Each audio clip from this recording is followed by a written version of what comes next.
Hey everybody, it's me, your host, Brad LeBaron. We'll get to the episode in a second, but first I need to talk to you about your car's extended warranty. Wait, shit, sorry, wrong script. Hold on. Oh, here it is. We'll get to the episode in a second. Oh yeah, we'll get to the episode in a second, but first I want to talk to you about Flyover State Park. I have spent much of the last 2 years and all of the pandemic creating more and more quality content, launching both Pick Apart the Passion and Travelers, a Dark podcast this year, and rebranding from the understandably confusing Revolver Audio into Flyover State Park. Up to this point, I have gladly created and released free content, regardless of how much time it took out of my personal life, but unfortunately, because of the pandemic, I don't know how much longer I'll have the funds to do that. I usually don't talk about this on mic, but when the pandemic started and I lost my job, I took it as an opportunity to focus on podcasting for as long as I could with the money that was sent out, and I've been frugal as hell to keep it going. I'm extremely thankful to everyone that has listened throughout the last year and keeps our listens steadily on the rise, but I have to ask a favor. If you have been enjoying our content, please consider joining our Patreon at patreon.com/flyoverstatepark for $3 a month. You will be helping keep the lights on here, which is not an exaggeration, and it could help bring in bigger guests. What else do you ask? Well, more content, of course. With the $3 per month tier, you will get exclusive access to the Album Concept Hour Side B, which is tackling the 50 States project laid out by Sufjan Stevens state by state, as well as video versions of the episodes that will be coming soon, probably after episode 5. Speaking of which, for today's episode, we are giving you a free listen of the first episode on our Patreon, which is again patreon.com/flyoverstatepark, and it's about Sufjan Stevens' album Michigan. Right now we have 2 episodes up. We have Michigan and we have Panopticon's Kentucky, and we intend to release more episodes every week. But again, if you want to support us and get exclusive content, that's patreon.com/flyoverstatepark. But seriously, thanks everyone for all the listens, and thanks for sharing with your friends and tuning in week after week. We will, of course, continue to have our, free podcast as we always have, but we just want to add to that. So, again, Flyover State Park is the new branding, and it's patreon.com/flyoverstatepark if you want to support what we're doing here. And now on to the episode.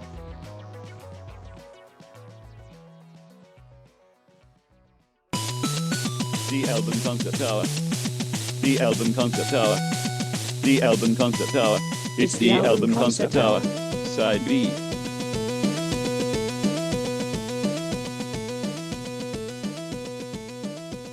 What'd you say, Nathan? I said, take one, Mark. 'Cause I started. I don't All really right. ever do that in my videos. Oh, yes. That's Chips in my that's beard. what you should be doing, I think. Mm-hmm. Well, we're not recording the video, so we should be okay. But yeah, I guess I'll just go into the intro like I normally do, and I'll just Make up the rest later. just kind of wing it with this. So welcome everybody to the inaugural episode of the Album Concept Hour Side B. And this is the first. If you're listening to this is behind the paywall. You have spent your hard-earned dollars to listen to me and my friends talk about albums, and we're gonna start by doing the 50 States project by Sufjan Stevens. And there's 50 albums to go through. We just couldn't do it on our main feed. And we decided that we were going to need to put something else together. And to help me along with this journey, I have with me 2 of my good friends. You've heard them on the main feed, and they have gone by many names. But since I can't remember which is which, I'm just going to call you Reese and Nathan. First, Reese, say what's up. How's it going, man? Hey, how's it going? I'm Reese, and I've been on this podcast a couple times so far, and I'm looking forward to doing it more often. Yeah, yeah. He just I put out the word like 10 minutes before I needed to do a podcast the other day, and he jumped in. So he's a real pal, and he's gonna help us out with this.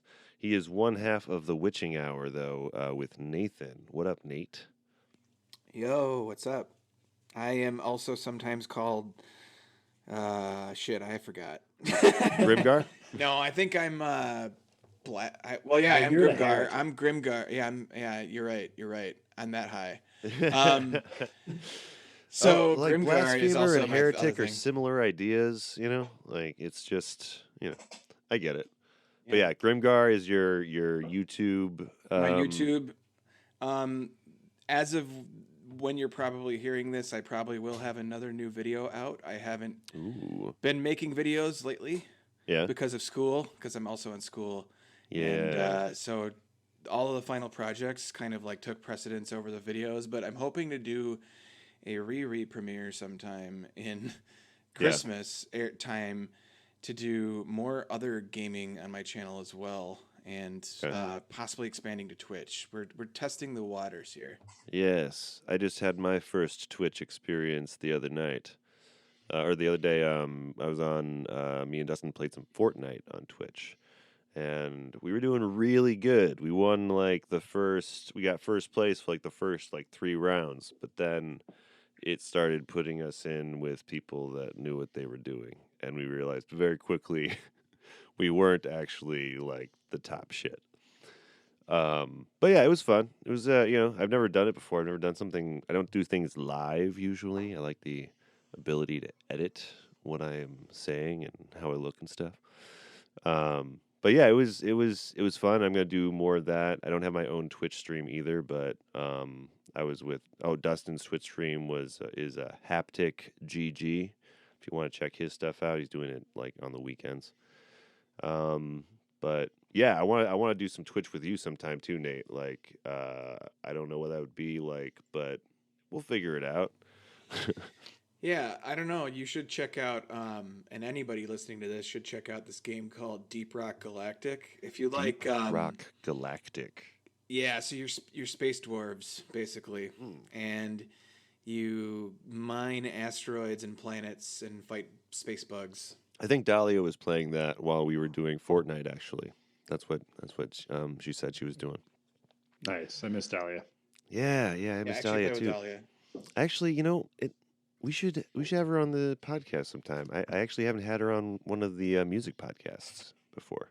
She is Star Woman on the Rolling Stone series. So if you've heard, I listened to that. yeah, Yeah, the whole thing. yeah, Reese knows about it. But yeah, if you want to know who we're talking about, go to the Rolling Stone page on Anchor and find the Star Woman episodes.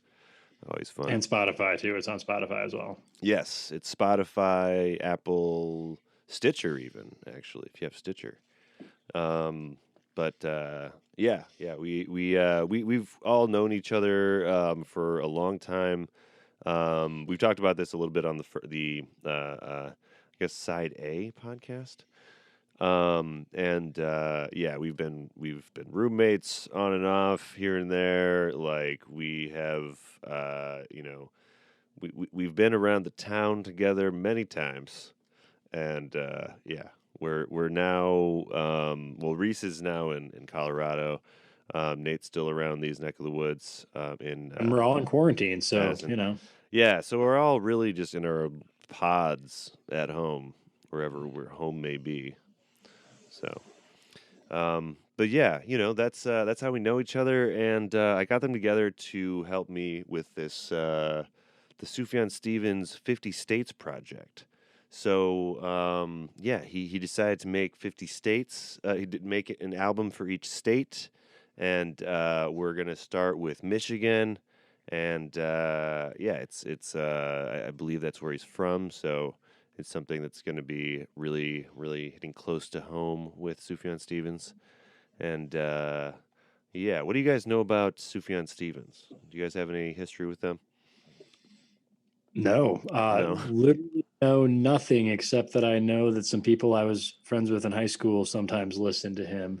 Yes. And somebody said they were covering it on guitar one time, but I was drunk and have no recollection of what was Yes. actually. We also have similar mutual friends that were into Sufjan Stevens. I think that's where you were exposed to it too, Nate. Right? Same Yeah, group of people. I knew that people were listening to Sufjan Stevens. I have to be honest that I was getting him confused with several other older Middle Eastern sounding named people. Mm. And for a long time, I thought that this character was somebody who was like older and more Cat Stevens. traditionally yeah, I think that might have been what You know, got me. I did. I will admit this is super dumb of me, but I don't know why I thought this, but I thought that Cat Stevens had renamed himself to Sufjan Stevens and created this. And I was so confused about it. But like it's like I don't know. It's like I remember someone telling me that with confidence, and I like trusted them. And like for years, I was like, I don't get it, but like, yeah, he just decided to do this Wasn't folk music at some point. Yeah, I don't want to Um, go too much off on a tangent, but there was a folk singer I think that changed his name to something that was a little bit more Middle Eastern. Like I think he became Islam or Muslim or something. I oh can't yeah. remember which person this was, but they changed their name and Well, then the new there's name was like Most a Def is now Yasin Bey. yeah. I thought it was one of those things for some reason. I Okay, had okay. some weird like You know what? headcanon You know what Mandela effect. I bet you the same person told us the same thing, man. I bet you like you heard the same lie that I did and it like completely altered your view of this band because like for years I was so confused cuz like I don't understand why this is a person that used to be a different person uh Okay, was can I maybe put it to bed for a second here oh because I yeah, think this is the thing. yeah. Yusuf Islam was the original or what is the new name of Stephen Dimitra Georgiou, but also known by his stage name Cat Stevens. That is what Oh, so confused me Cat because Stevens I'm has changed his name, yes, but not And to somehow Sufjan went way less Stevens. marketable with it overall. Let's be yeah, honest here. Yeah, I mean Cat Stevens is pretty good. Rolls off the tongue yeah. well. I Yeah, don't yeah. know what was the El Islami was the end of it. That usually does not fly well in American music and Yeah, politics. I got to yeah. be honest. Yusuf Islam, and so I think what makes me think of Sufyan is Islam and Suf in there. Yeah. Yusuf Islam, Sufyan. It all blends together, and I don't really care for folk usually, Yeah, but yeah. I'm giving it a shot lately, and maybe I'll Uh-huh. learn something now that I've figured this Yeah, clusterfuck out. yeah, the Witching Hour that we mentioned before was a metal show that was like late into the night, and it was like Correct. the sludgiest and grimiest of metal you could find, and yeah, this is very much pretty much at odds with what your regular listening is for you two, right? Yeah, A little bit, a Yeah, little yeah. bit. So that's why I'm starting with this one. It says it's a trial by fire. Because then we can get into some interesting, fun stuff. Yeah. But yeah, you guys want to get into the first song though, and start to dive into this. I guess I have no reason to tell the audience how we're doing this, so I won't. We're gonna get into track 1. Here we go.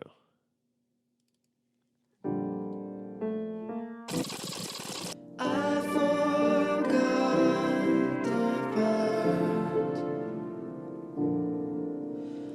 Lose my hands to use my heart. So did you guys know that Flint was all fucked up like back in the 70s? Wait, what? Did you guys know that Flint was all fucked up back in the 70s too? No. I mean, maybe. I don't know. Yeah, apparently it I was, man. remember watching some movie that involved like union violence in Flint and some crazy shit happening. But You always hear about yeah. like, Detroit area. And you hear about worker struggle stuff, but yeah. There was a in the 70s there was like a lot of factories out that way closing down and stuff. Mhm. But yeah, this is Man, a nice slow creep to start the album, you know? really, really happy stuff here.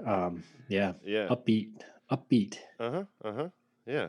I mean, we do like metal, so I'm not unfamiliar with bleak lyrics. I mean, Yeah.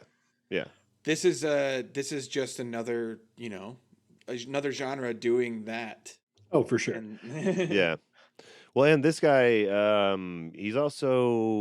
he is a Christian. I'm not sure what denomination he is, but there is also some like uh, uh, weird good and evil Christianity stuff going on as well.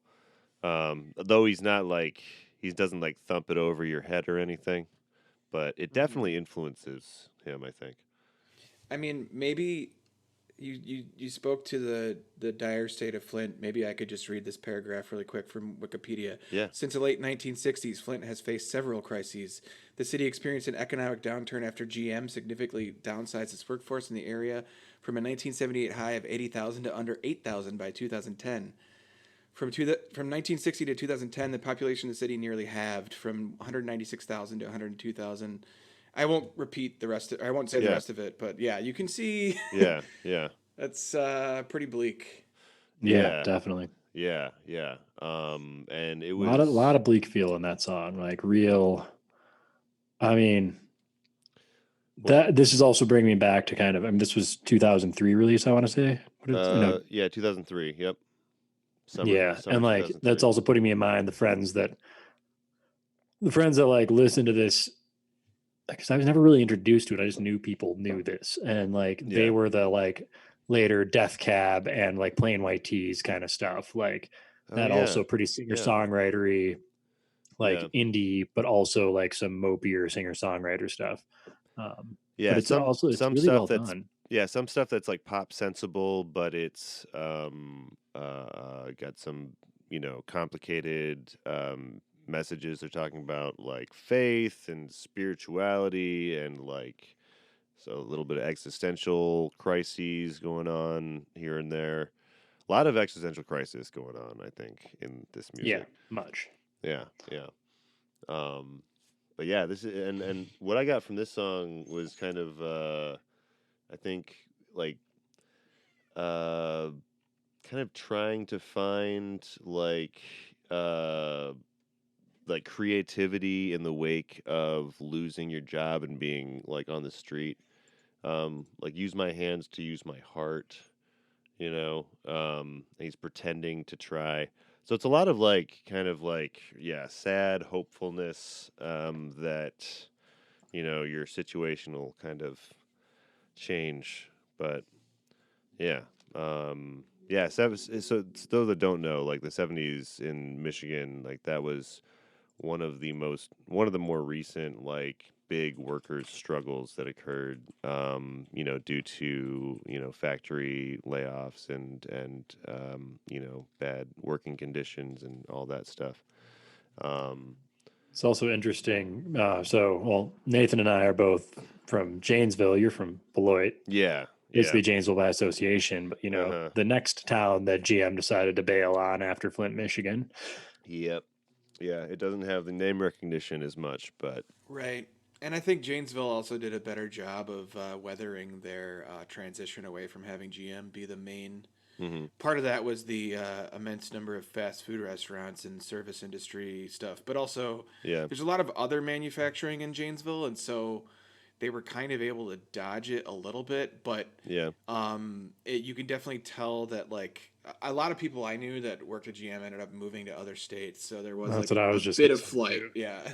yeah, Yeah, let's go to, I forgot where was the other big plant. It was like several states away, and it was like, yeah, you can move down there and mhm, train the new workforce and get the same salary to live in a cheaper Rust Belt town. So yeah, yeah. No, it and yeah, I'm from Beloit, so like, yeah, that pretty much made Beloit what it is, like losing the GM plant. Because yeah, a lot of people in Beloit drove up to work there. well, that and there were all the associated ones. So I guess I kind of feel where he's Yeah, coming from with just the depression about being from, yeah, Flint, Michigan area. Like, yeah, because it sucks the whole town down. There was, the place that built the seats, there's the place that built the doors, and there's actually GM, and mm-hmm, then there's the 1,000 gas stations that supplied all the truckers that are all gone. And, yeah, you know, yeah, yeah. And that's just hard for any, community that like, was built around one thing that then disappears is just, that's just hard on everyone that, initially made, put the roots down because of the work, which is yeah, I think that's something that a lot of people can relate with just right now in general. Just, it's obviously a really weird fucking job market right now. But yeah, you want to get on to the next track though? This one Let's do might it. be a little more positive. All good naysayers speak up or forever hold your peace. So Let's check it out. let's check it out. Measure by phrases deep, kind ideas as they wings and pleasure is power, kind by loves as they. And a piano fade out into the next song. So yeah, it's track 2. Definitely more upbeat, not so much like, Yeah. slash, slash, slash, slash, slash, slash, but Yeah. This is I like that there's like a 5/4 kind of breakdown at some point in this song. Like yeah, cuz it's like it's folk, but they also have fun with time signatures and things like that, which you don't always hear in folk. I don't know if I see it being really folky so much as just singer songwriter, more Yeah. like one instrumentalist indie kind of. But Yeah. yeah. It's not traditional folk.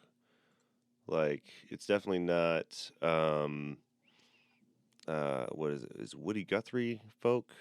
Uh I think that could probably be attributed, yeah, or yeah, I country. always have I trouble think. with folk. Folk is one that like I feel like I don't have a great sense of what is pure folk, you know? So the description that I see for this album in general is indie folk or folk pop or baroque Huh. pop. Baroque And Interesting. pop. I think baroque is a good way of I like describing this baroque. song in particular. Yeah. But also, I don't know. Do you think of like buildings being built when you hear this song? I could see that. Like I kind of think progress. of like, yeah, Like some like PBS construction video of a skyscraper going up or right. something. Yeah, Yeah, it I could see does. that. Yeah, it does seem like PBS I think is a good description. Like this could be in the or in the in between sections of PBS program, when they're giving you all the announcements and stuff. Yeah. Yeah. Or an NPR, I could see this at home on NPR. And it also again that like that kind of later on like the plain white tees indie songwriting like simple Mhm. guitar because that and some of I'm assuming at some point in this album they probably dig more into like a simple guitar or just piano structure because this is like very layered with several Well, I don't even know what instruments entirely in there yeah, but I was gonna say there is a lot of instruments on here, and I believe he has a band that he worked with a lot of the time, but he wrote all the parts apparently. So he knows his stuff for as far as yeah. like songwriting goes. So yeah, he's definitely a songwriter. I always I guess I since I'm from a Beatles family, I always think of like Paul McCartney, because he knows a lot of instruments. Like he just if he Right. needs a part for an album, he just picks up an instrument and he learns it. You know, I think Stevens was one of those people, but he needed a band to do it. You know, but Yeah. but yeah, this is a song. What is this song about though? I think I think Nate, you're right. It's kind of like it's kind of feels like it's building to something after that Flint, Michigan song that was more like about things crumbling.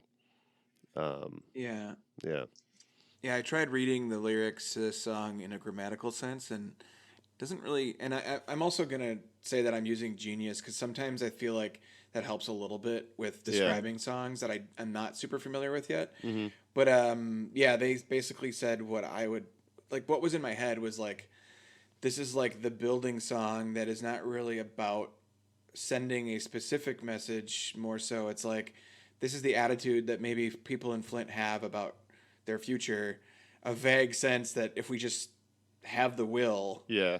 we can make anything good. Well, I like this line here. Uh, what we want, but what we should. Improving properties, ideas, a woman's pleasure, is empowered by love, a perfect measure. So I like that they take, when they're talking about building the community, they take a woman's pleasure into account as well, in the sense that, you have to support all members of a community. I don't know if that's meant to be a feminist statement, or if it's like just an old school, like, happy wife, happy life sentiment, but, um, yeah, I don't know. I like that they include that in their building of the community. It's an interesting choice. Mm-hmm. Yeah, I think it is about community building and just the last verse is just kind of like what I think I don't know if it's what he recommends for building a society or what, but yeah. Yeah, I feel like it's him talking to again about like Flint, Michigan, and doing a happier take on why it broke down there when this place Yep. when GM bails on your town and leaves it to go rust into piles, and like Yeah. talking about commerce being the primary focus of this, parties and commerce being Mhm. the goal, not happiness, not like love and community and stuff. But maybe I'm Yeah. reading too deep into this too. Well, I don't know. I definitely think that he's trying. It's a very kind of blue collar perspective he's looking at. Like he's definitely trying to look at this from working class perspective and from like an average Michigander perspective. So yeah, I think that well, yeah, being from Michigan, he probably also understands that pretty well. For sure. But yeah, I like this. This next one though gets into some more specifics about Michigan. We have for the widows in paradise, for the fatherless in Ypsilanti. I'm gonna Ypsilanti, yeah, Ypsilanti. Yeah, starts with a Y, guys. And you can tell we're all Midwesterners because we at least knew how to start saying that, even if we're not quite Yep. straight on Yep. with it. So. Yeah, because we're saying that all the time already. So. Comes in paradise, morning comes in light. Still I must obey, still I must invite if there's anything. A lot of moody outros so far in this album. Yeah. Yeah. But yeah, this one I think is really has a. I don't know if you looked at the Genius Notes, Nate, but it's a really. Yeah, I just saw I think that, we're all actually. reading the Genius Notes at Yeah, this I point. mean, it's pretty Yeah. much like unofficially our brand is to use Genius.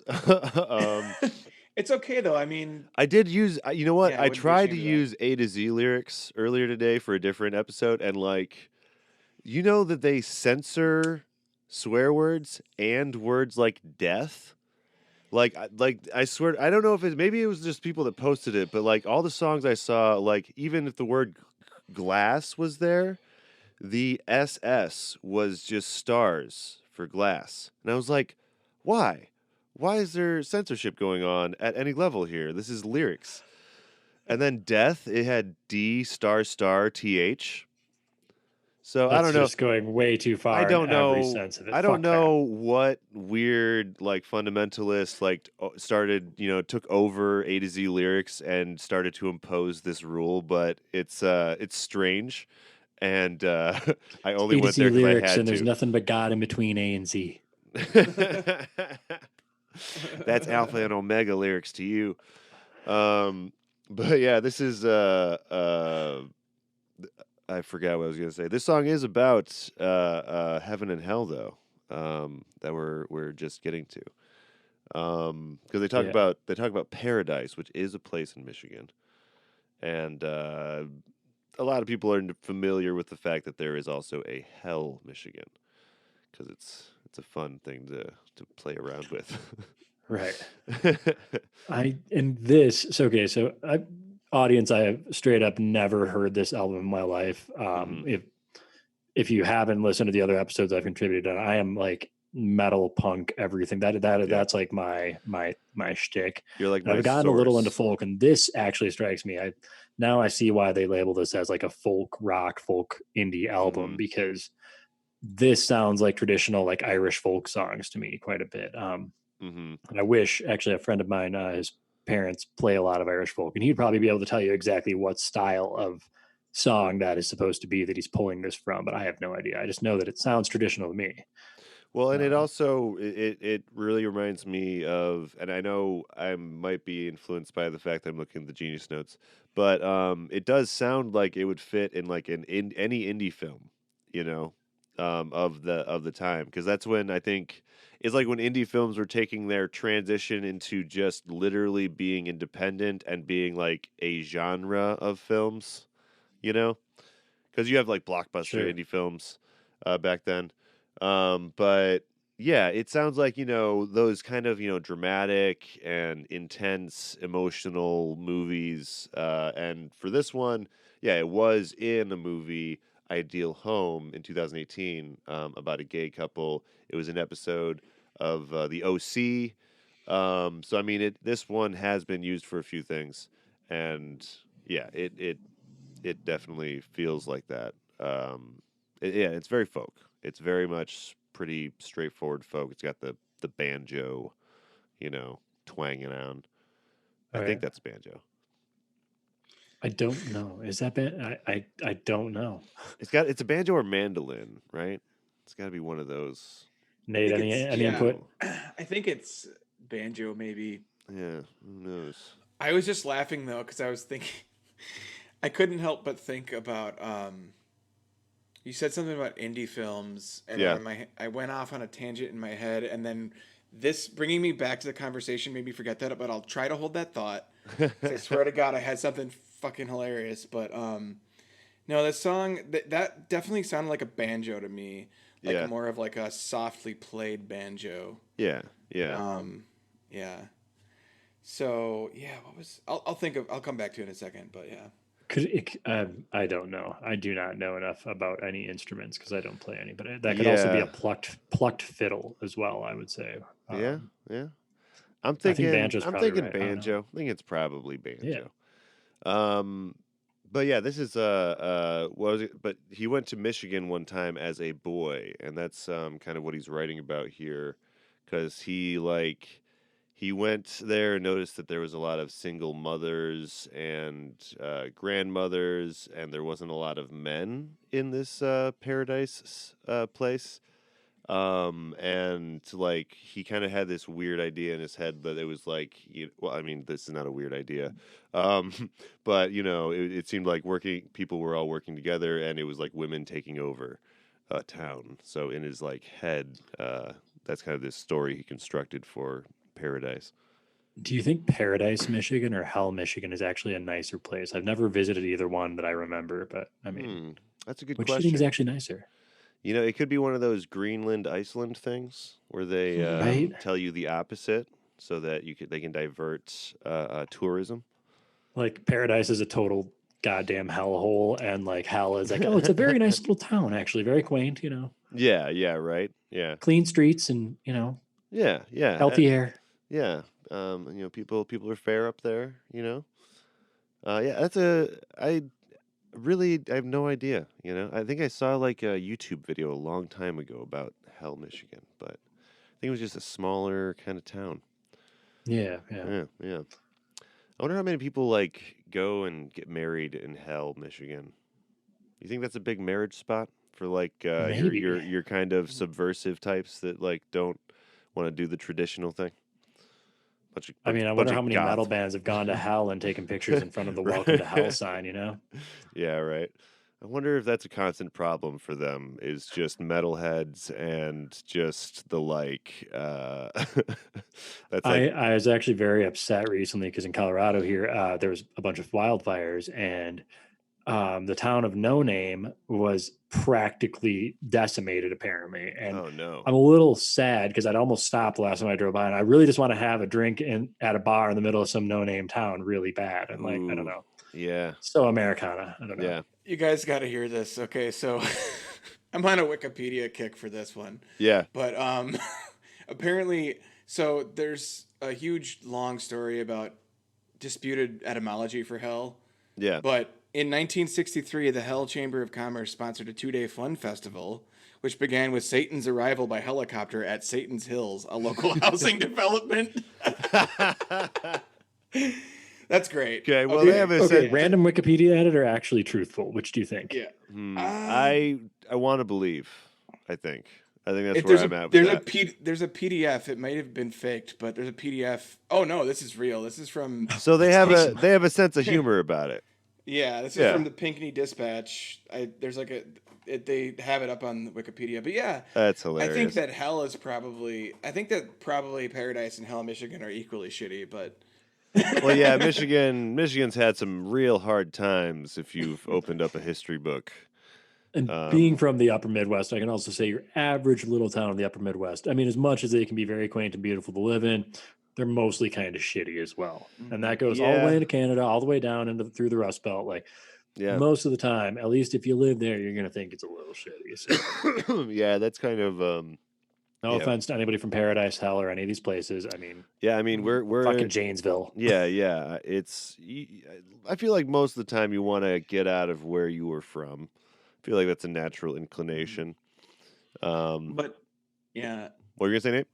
Oh, I was gonna say that on the note. So going off of the genius a little bit and off of the concept of the song as Sufjan Stevens wants it to be. Yeah. He's like, I'm kind of confused how somebody from Michigan or from the Midwest would wonder where all the men are. They're probably at home in the garage tinkering or drinking beer. Yeah, I know, right? It's probably a really easy explanation. If you're in Paradise on a Monday afternoon, all the women are probably... I mean, this is sexist, what I'm about to say, I guess. But, you know, and you think... I'm from the Midwest. I know that, like, most of the women are going to crafts shows and other shit, and then their husbands are at home... Well, yeah, in an happy average, that they can take a shit in peace. Yeah, average small town or whatever. Yeah, that sounds like a very Wisconsin situation. The mentality, or sorry, Michigan situation. We're two sides. We're like a glove that's like flipped over. You know, we're like two gloves, practically the same. A glove, a mitten, and an oven mitt. That's what it is. We know that. Okay, and then there's that little piece of the oven mitt that they have like just hooked on to our glove. And we don't talk about that part. Yeah, I don't know why it's just not ours. You know, we should just have it. I think the other thing, so it's looking at the lyrics a little seriously in this song too, like what he's and his story of how he wrote it is also like something that I have seen in so many places throughout, like, I mean, any of America. Yeah. Like if it's like, oh, all you see is women around, it's like, yeah, like a lot of the guys too, if it's a small enough, poor enough town, like everybody's driving truck or doing something that has to take them far away from home for long periods of time every single day. I mean, you'd see that. I mean, hell, you'd see that in Beloit and Janesville, where it's like, oh yeah, you know, so and so is going up to wherever to work or down to Chicago or whatever. Well, yeah, I mean, that's where the work is. But yeah, it's very, very, like, that's what Sufjan Stevens is going for, is your kind of like typical small town Midwestern thing, I think, for a lot of these. Not so much well, I guess Flint is a bigger city, but it's not really about the city though. You know, it's not like that's really the focus of it. It's more the in-between sections and places that don't get, maybe, focused on as much. But yeah, what's this next track we have called Say Yes to Michigan, which is apparently was a campaign slogan for the tourism board. Yeah. There are unnecessary numbers of exclamation points in it as well. Yeah, I know. It's Illinois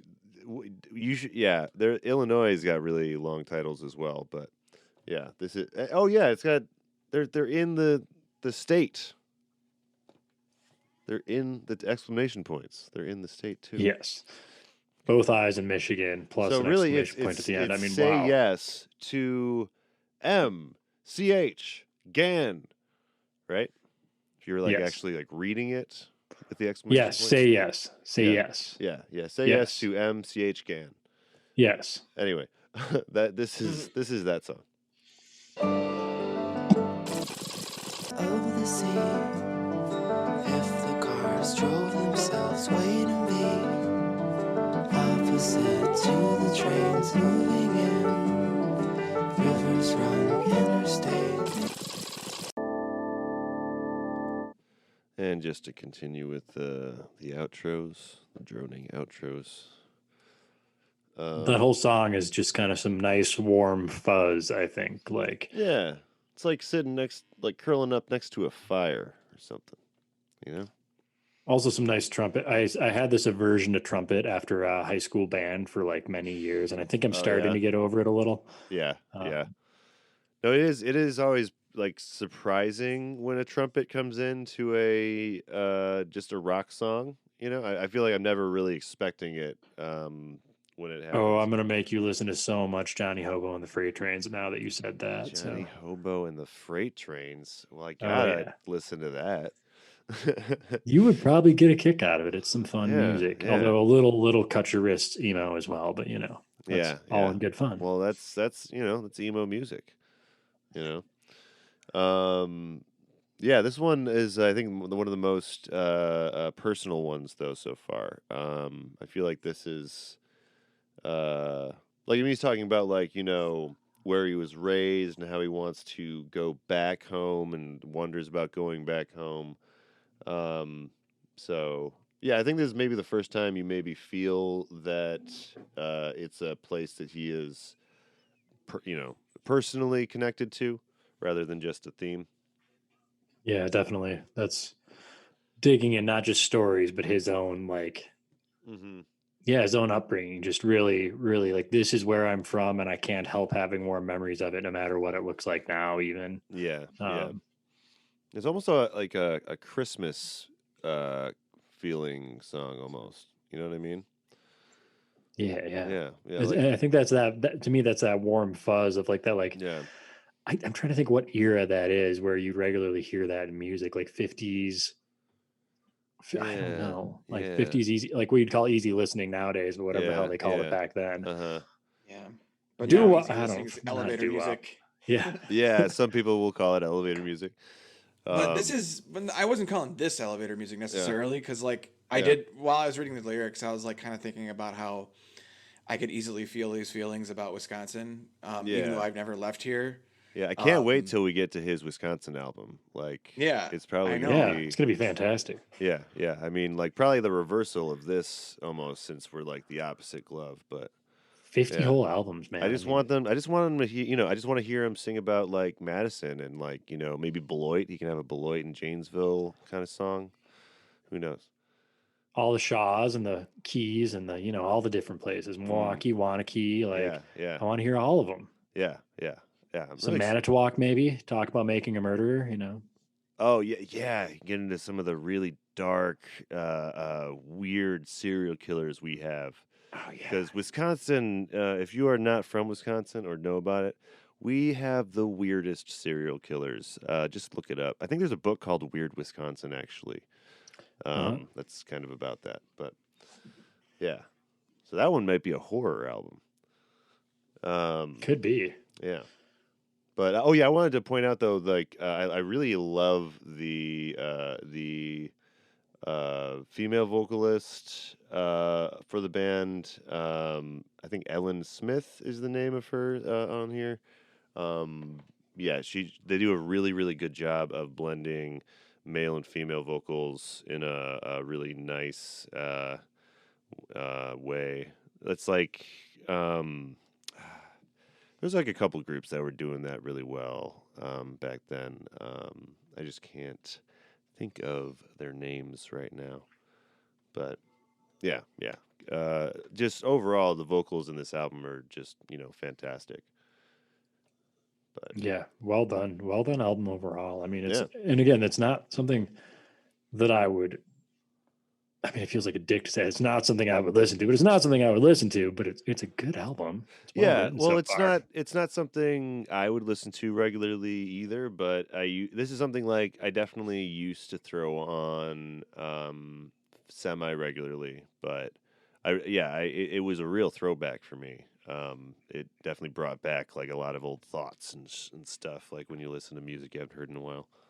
Um, Sure, sure. but yeah, I feel this like it's next music that I would study too. Yeah, yeah. You could hear this in the background and just do whatever, you know. Mhm. But yeah, this next song though, as Wisconsinites, this one's a little problematic. It's the Upper Peninsula is the name of this next track. And I personally, I've already voiced it, but I feel like it should just be part of Wisconsin. I think it's kind of unfair to us that it's Michigan's. It's like the top of our glove just got ripped off. But Right. yeah, I just don't It's like the understand it. stuffing trailing out of the glove after somebody's ripped it on something, and it's just Yeah, terrible. And yeah, yeah, yeah. I mean, we could be that much closer to Canada, if not for these Yoopers. So yeah, this is the Upper Peninsula.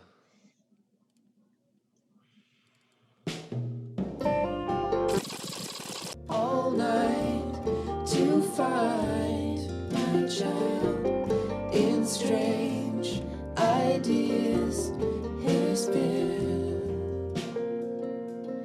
reviled.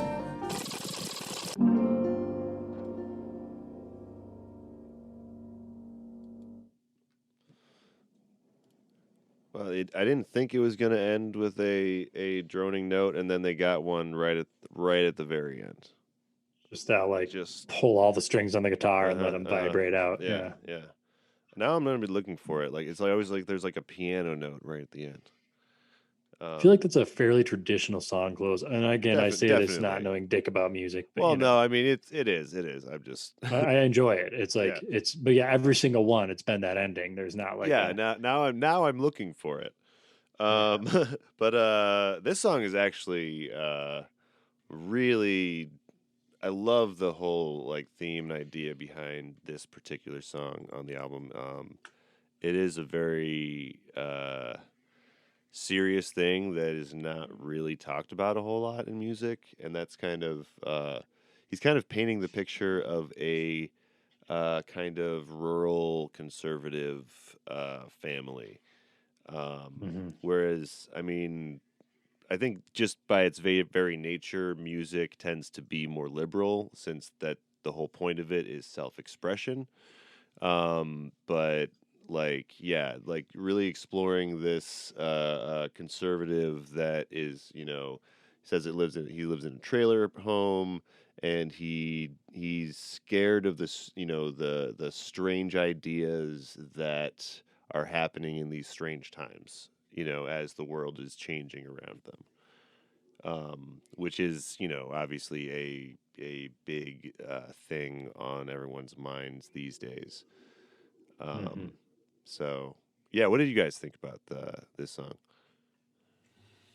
Well, earlier when you told me that there was a bit of a bluegrass, twangy, country-ish feel to some aspects of this album, Yeah, that's kind of it's to me this is like if you could make a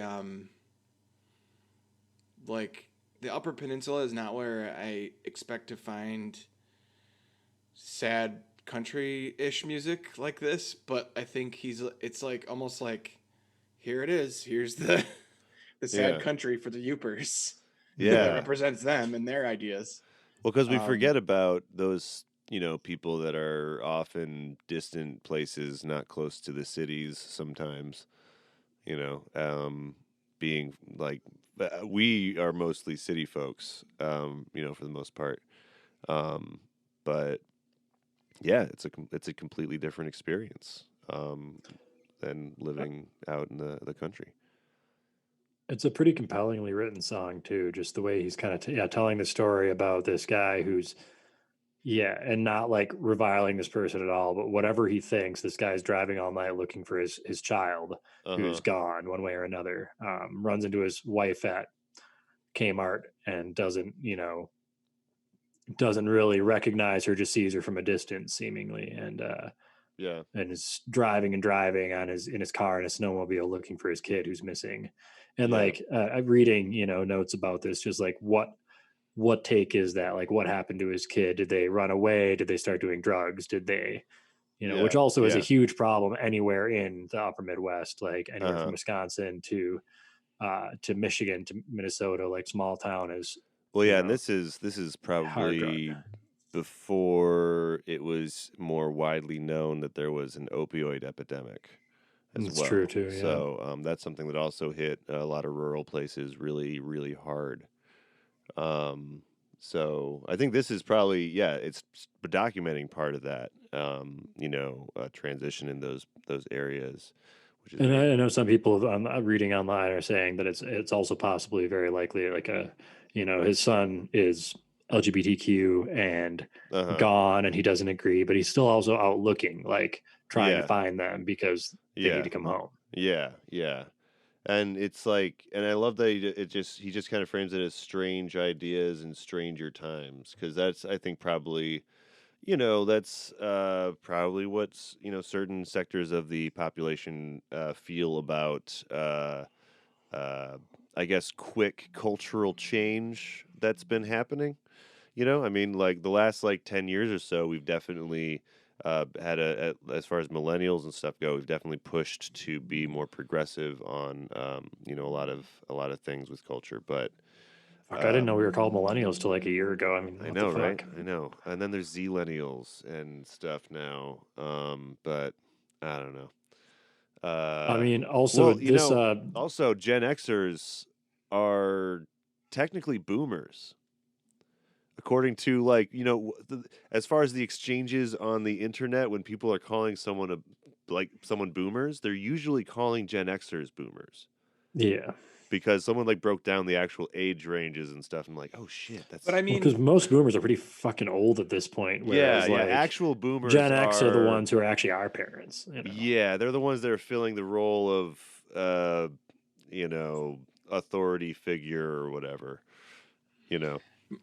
my idea is that boomer is more of an ideology these Yeah. days. Because I've met some boomer ass millennials in my time. I've met some boomer ass Generation Z people too, even if you can believe it.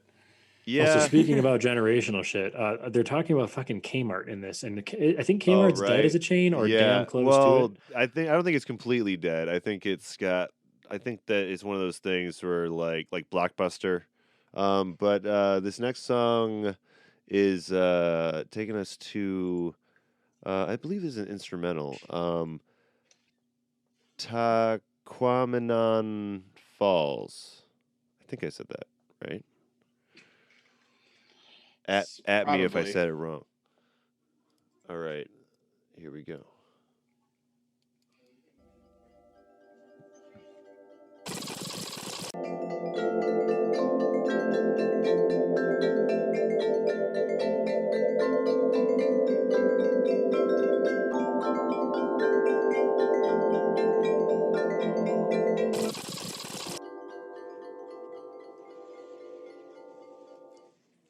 Guys, wake up. The song's over.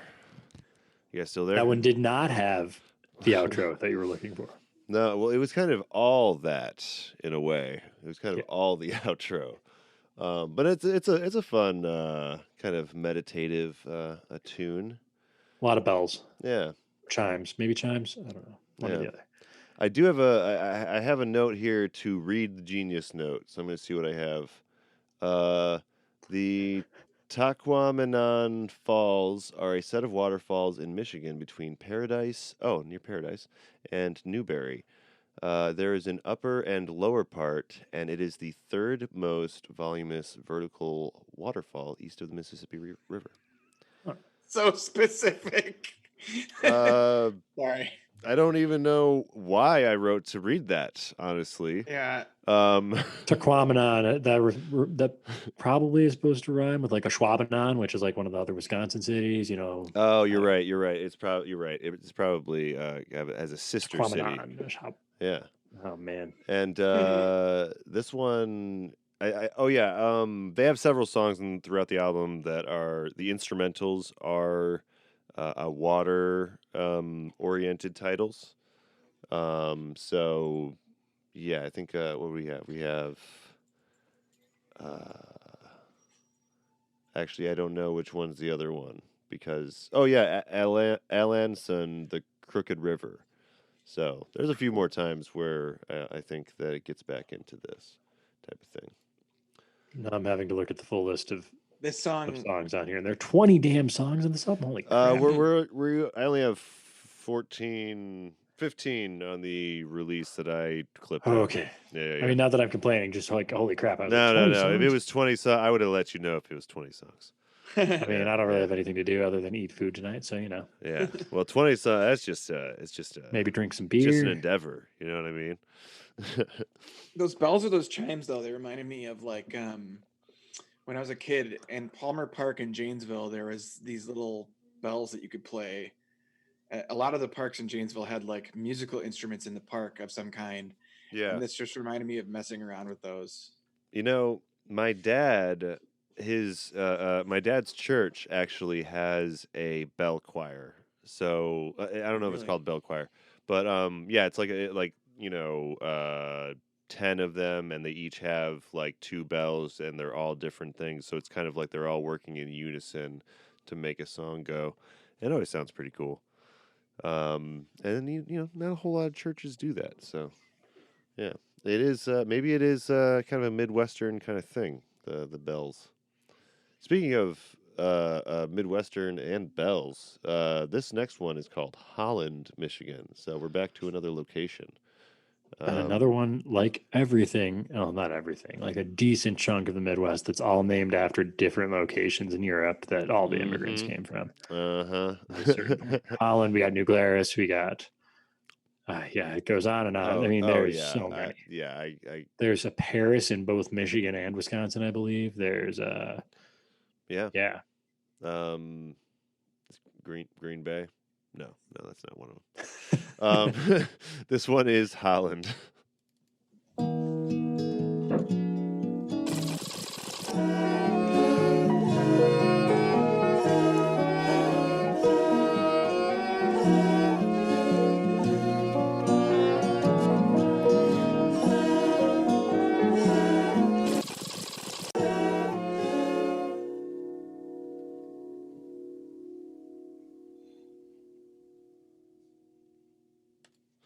All right, that's Holland.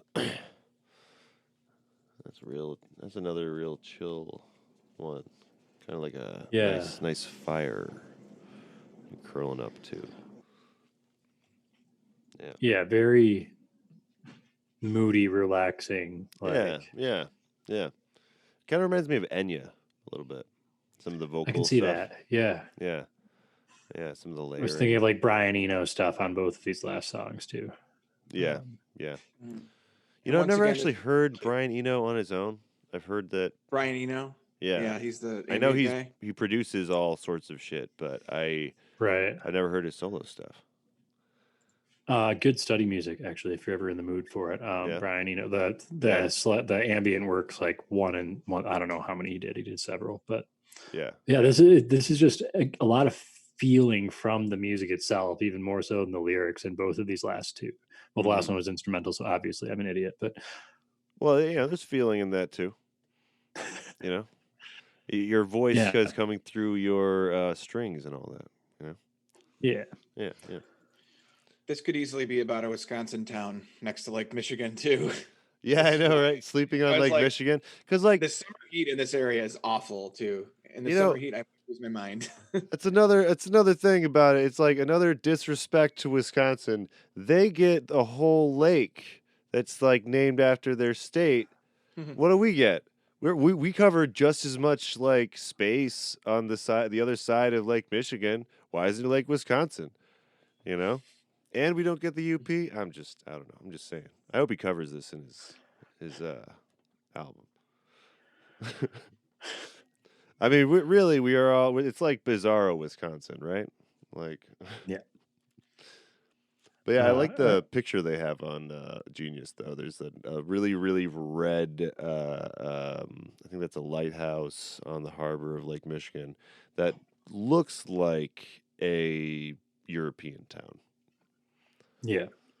There's some really, really pretty little towns throughout Michigan and stuff there. I mean, it's, I mean, I dig the feeling that he's trying to build in this, I think, just from having traveled through those parts of the country. Yeah.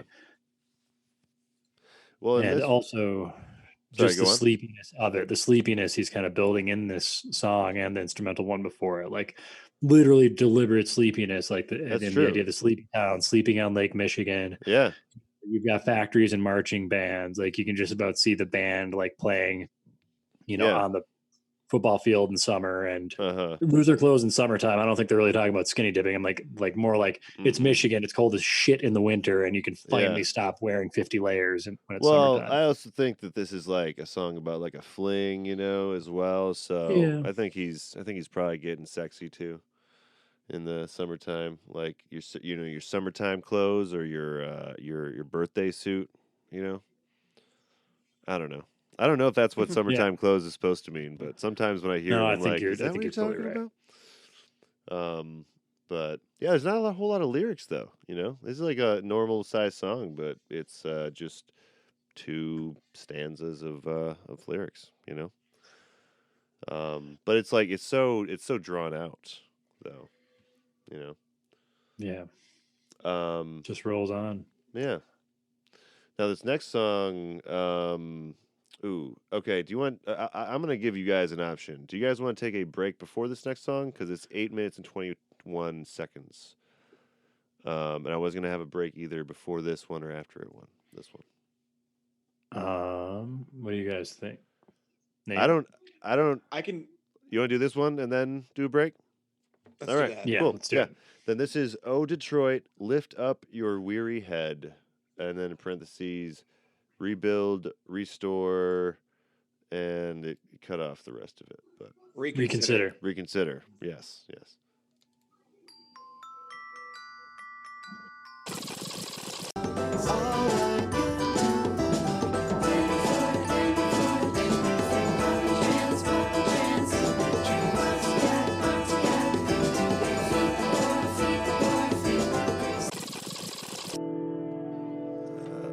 Yeah, that's about it, guys, for that one.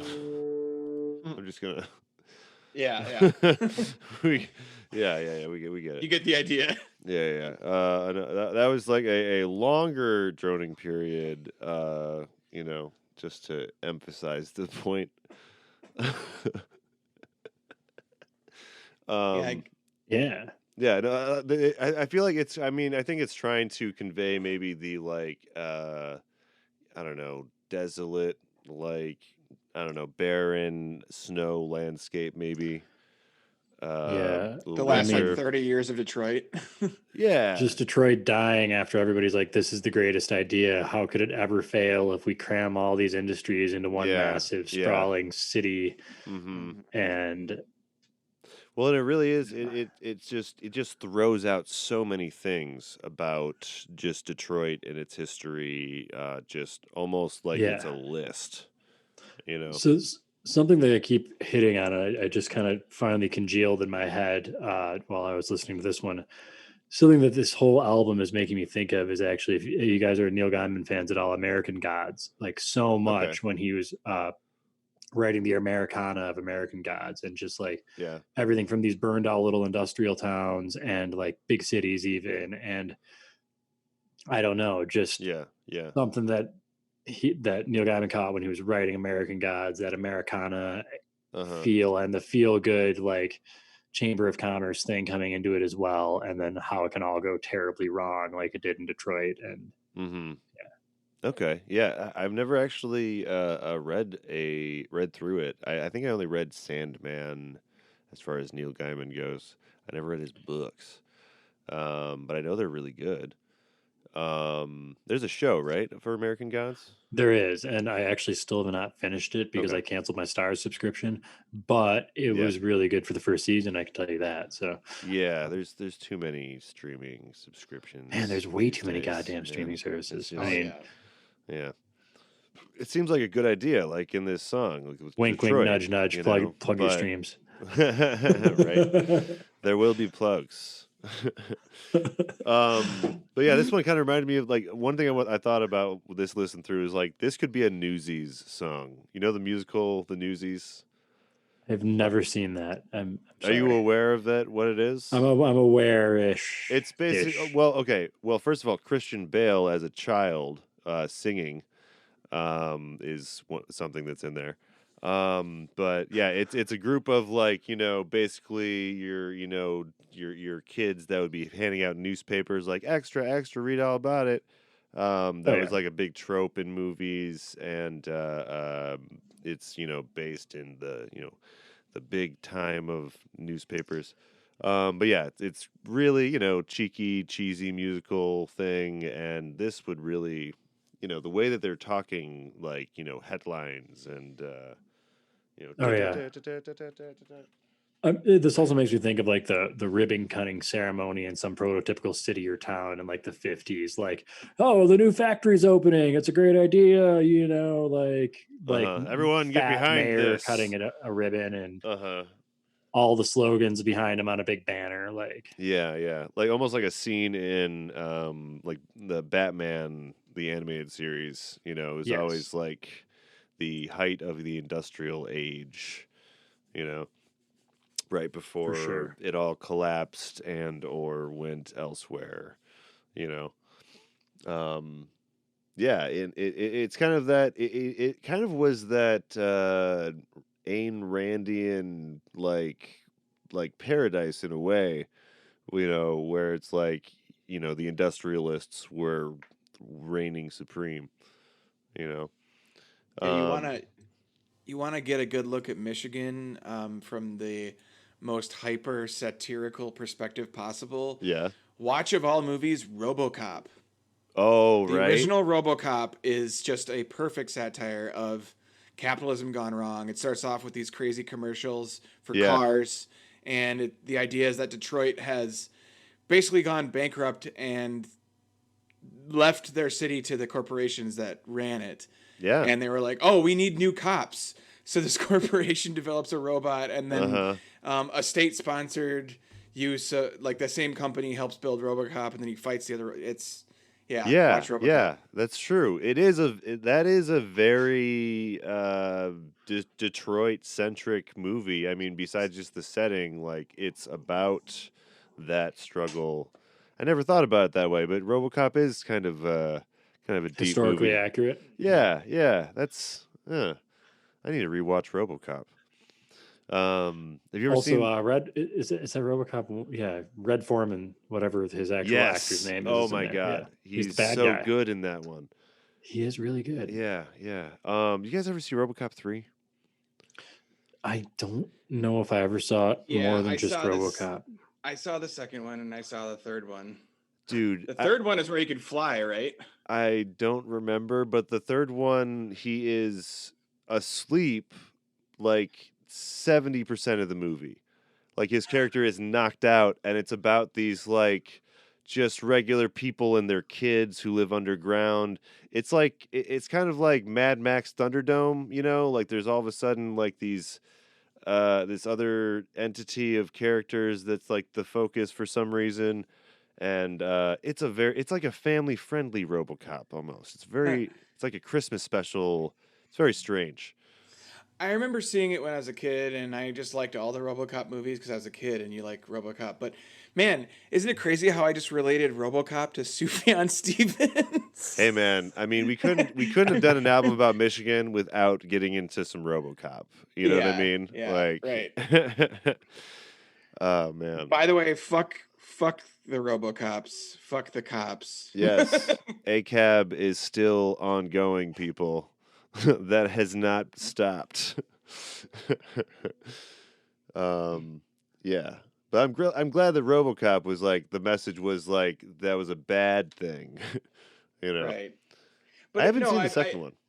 Did he yeah, ever have like a GMC brand on his chest plate or anything? I don't think he I did, but don't he think he should did. have. No, he should have. Yeah. Yeah. Just like Cadillac emblem, like emblazoned on there, like fucking Detroit.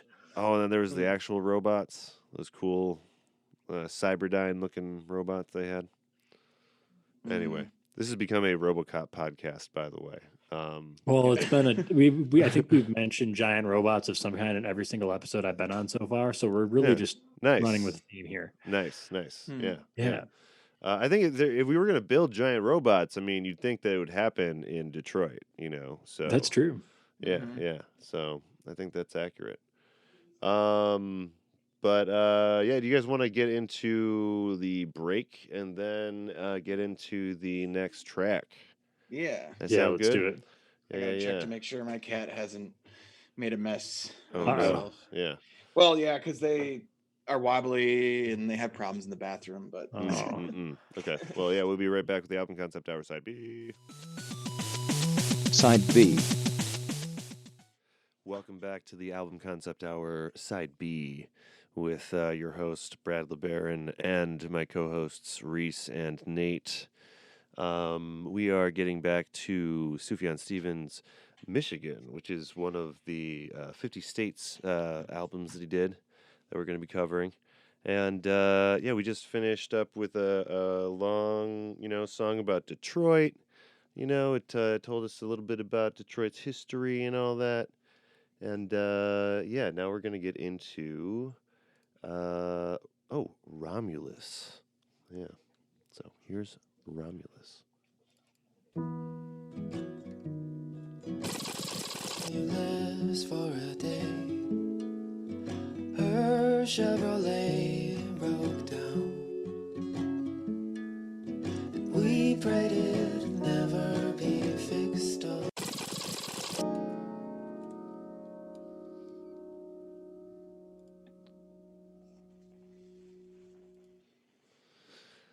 And that's Romulus. And it's real sad. Yeah. It's a real sad tune. Uh, some real messed up stuff going on in Sufjan's life in this one. It's I don't know how many of the notes you guys read, but apparently his mother has schizophrenia. So if anyone knows anything about that, that's like a really difficult thing, especially if it's your parents, that are dealing with it. And yeah, it's just a really, really raw kind of song about his kind of limited relationship with her throughout the years. And yeah, it kind of helps explain a little bit why he's such a sad person, I guess. Yeah. Yeah, I think Romulus is the name of the town he grew up in. He's referring to, but yeah, really, real intense stuff in this one. Yeah, definitely gave me some feels when I was listening to it. Yeah, but Yeah, what definitely. what do you guys think, man? What are you guys feeling about this one? I mean, I enjoy it. It's one of those sound wise, it's kind of that traditional, like kind of twangy, folky lament, and that's always kind of like Uh huh. it's a good look, kind of. Yeah, he does it well. He does it Yeah, really well. Yeah, and like I said, this is like another one where it's like this could fit in like an indie movie, maybe. Um, you know, that this actually makes me think about. There's a Tyler Childers song that I just recently listened to that was him talking about like how it's like a preemptive of like how he's probably going to get shot robbing a gas station and they're going to say he was desperate and like for some reason the flavor of this makes me think of that, just that like okay. sad, because it's not like some upbeat folk melody, it's like no, like sad, like this isn't going well and it's all shit. I don't know. Yeah, yeah. Yeah, because this is not yeah, there's not a positive part of this. This is just the hardship of, dealing with both mental health in your family and that he felt ashamed about feeling the way he felt about his mother and the complications with that, you know. Yeah, it's I mean it's not, this one's not so much about Michigan.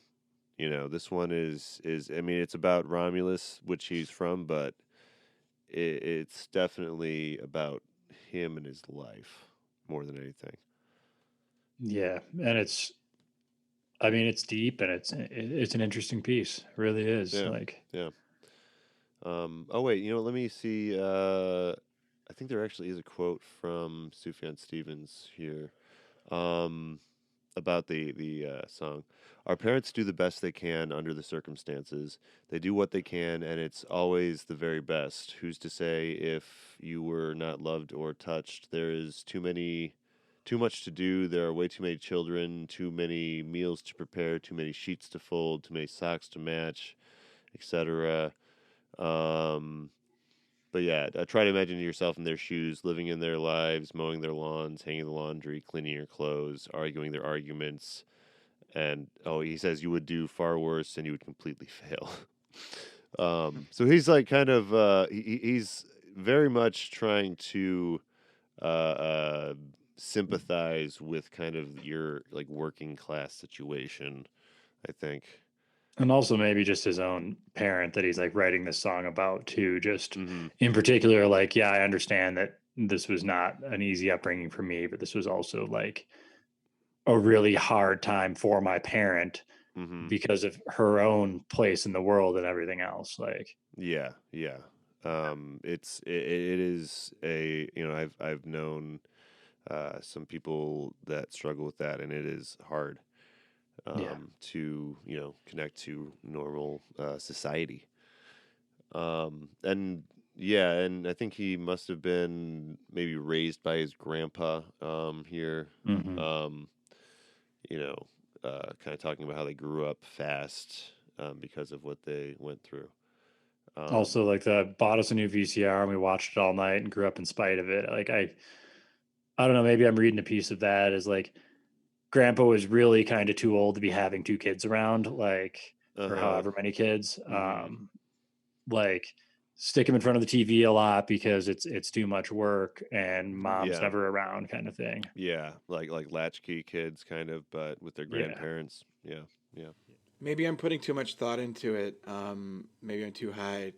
But the VCR thing. No, the VCR thing. Like I'm making connection where I'm thinking of like my own upbringing and being in front of the TV a lot and seeing my own experience of seeing like my working class, like lower middle class experience of like we don't have that much shit and like we don't have any game consoles. All I have is like hand me down Disney movies from like my brothers or whatever. Uh-huh.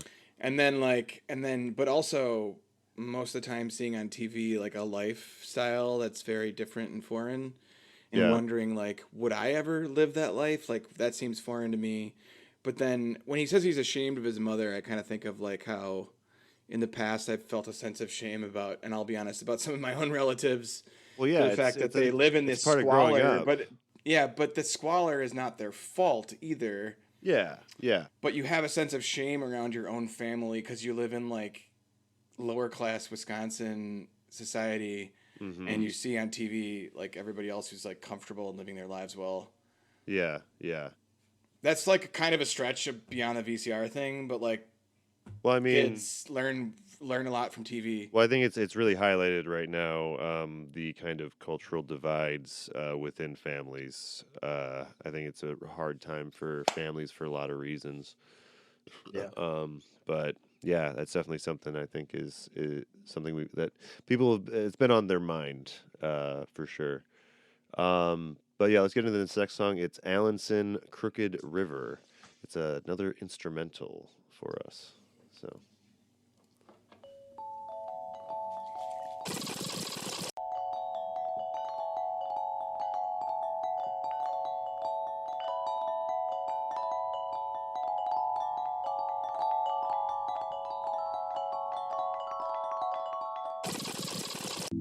You guys just want to go to the next track?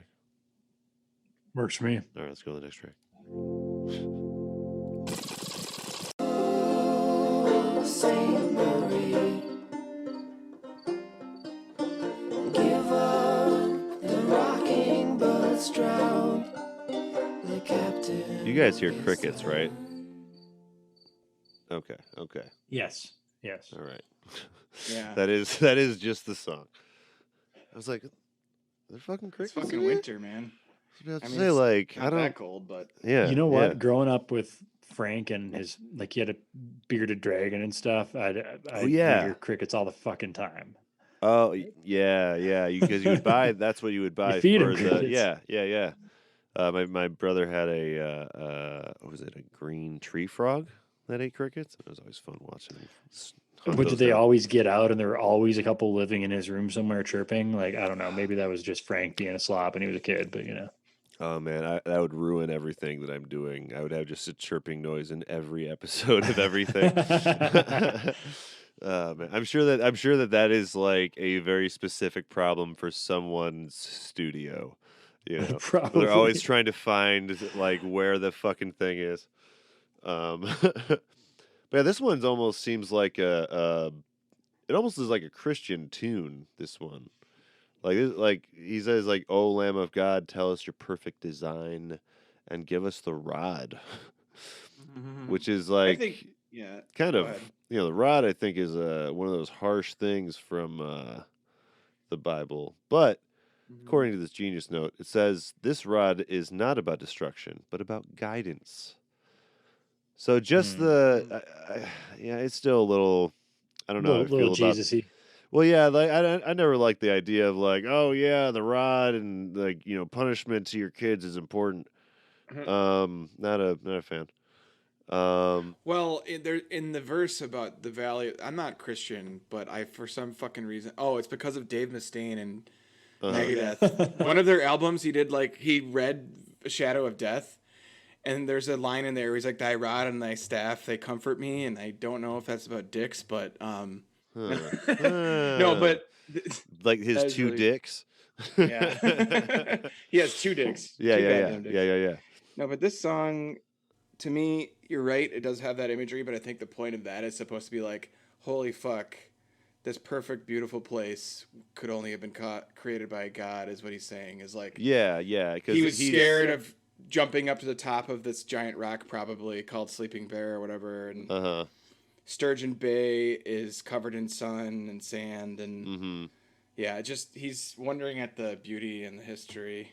I've Yeah, What it actually says never been in to that part of Michigan either. So that's like, I'm trying to I haven't either. remember But what I know about this. yeah, My yeah, grandma used to talk about Sault Ste. Marie quite a bit. yeah. Okay, Yeah. it must be like maybe like up north here. It's the crossover. I believe it's a crossover point to Canada or some shit. I don't know, man. Okay, okay. And again, liner notes here. Sturgeon Bay is a ghost town, I guess. I didn't actually know that. Okay. Yeah, because there's Sturgis is the motorcycle thing, right? Right. No, sturgeon is what we're talking about Okay, here. okay, okay. Just checking. Because that's all the way out in the Dakotas or some shit. Yeah. Sturgis is in South Dakota. All right, cool. I think I got that. Cool. So But this yeah, is all the crossover area between the UP and Michigan Yeah. proper too. But That's the bigger kicker. So But yeah, I agree. Like, I think he's more of a kind of more of a hippie, God is love kind of Christian. I get the feeling of. So, yeah, I think that he's more about the beauty stuff and the wonder of creation and all that. At least that I get, which is like kind of indicative of folk. The past of folk is to find the divine in nature. So yeah, I think that yeah, it's a really, pretty tune. It all follows like the same format, unlike a lot of the songs on the album. Just kind of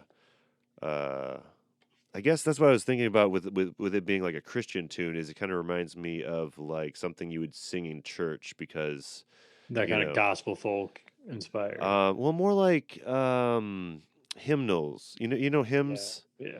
Yeah, I could see this maybe as like a hymn kind of deal.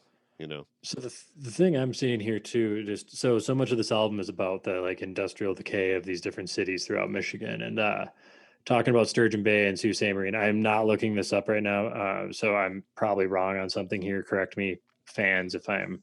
Yes. Are there fans? Yeah, they're fans. Yeah. Correct me if I'm wrong, listeners. Yeah. And so, as far as I recall from my long ago like regional history growing up, was that one of the first collapses in Michigan and a lot of Wisconsin, especially along the lake shores, was actually these lake towns that went under because they're all shipping villages and shipping towns and fishing towns.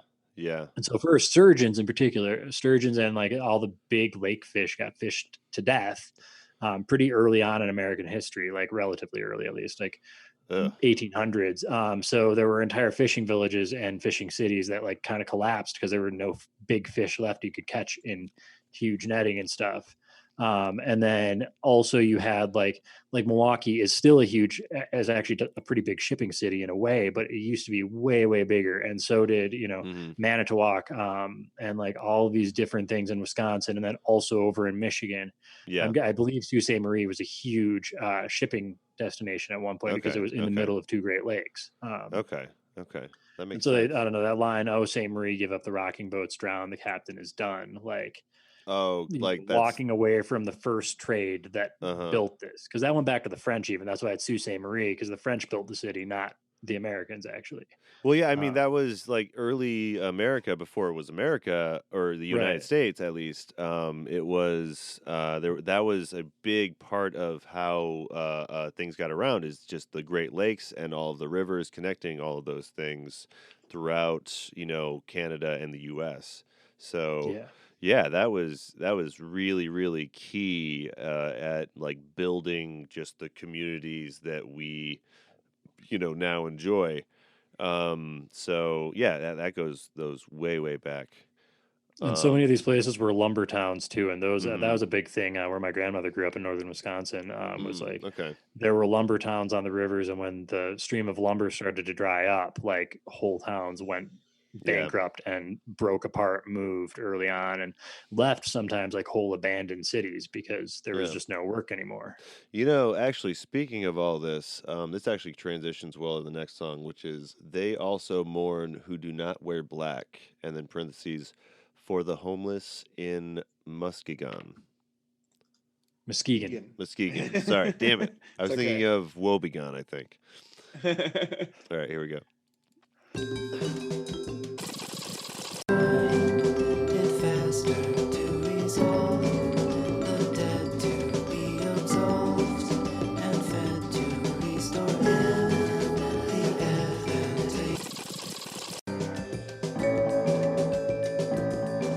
That piano right there sounds like the beginning of Charlie Brown. I was about to, yeah, I was definitely, yeah, yeah. Yeah. Definitely on the same page with you. I mean, Charlie Brown's good music. Like that was like I really enjoyed the Charlie Brown music.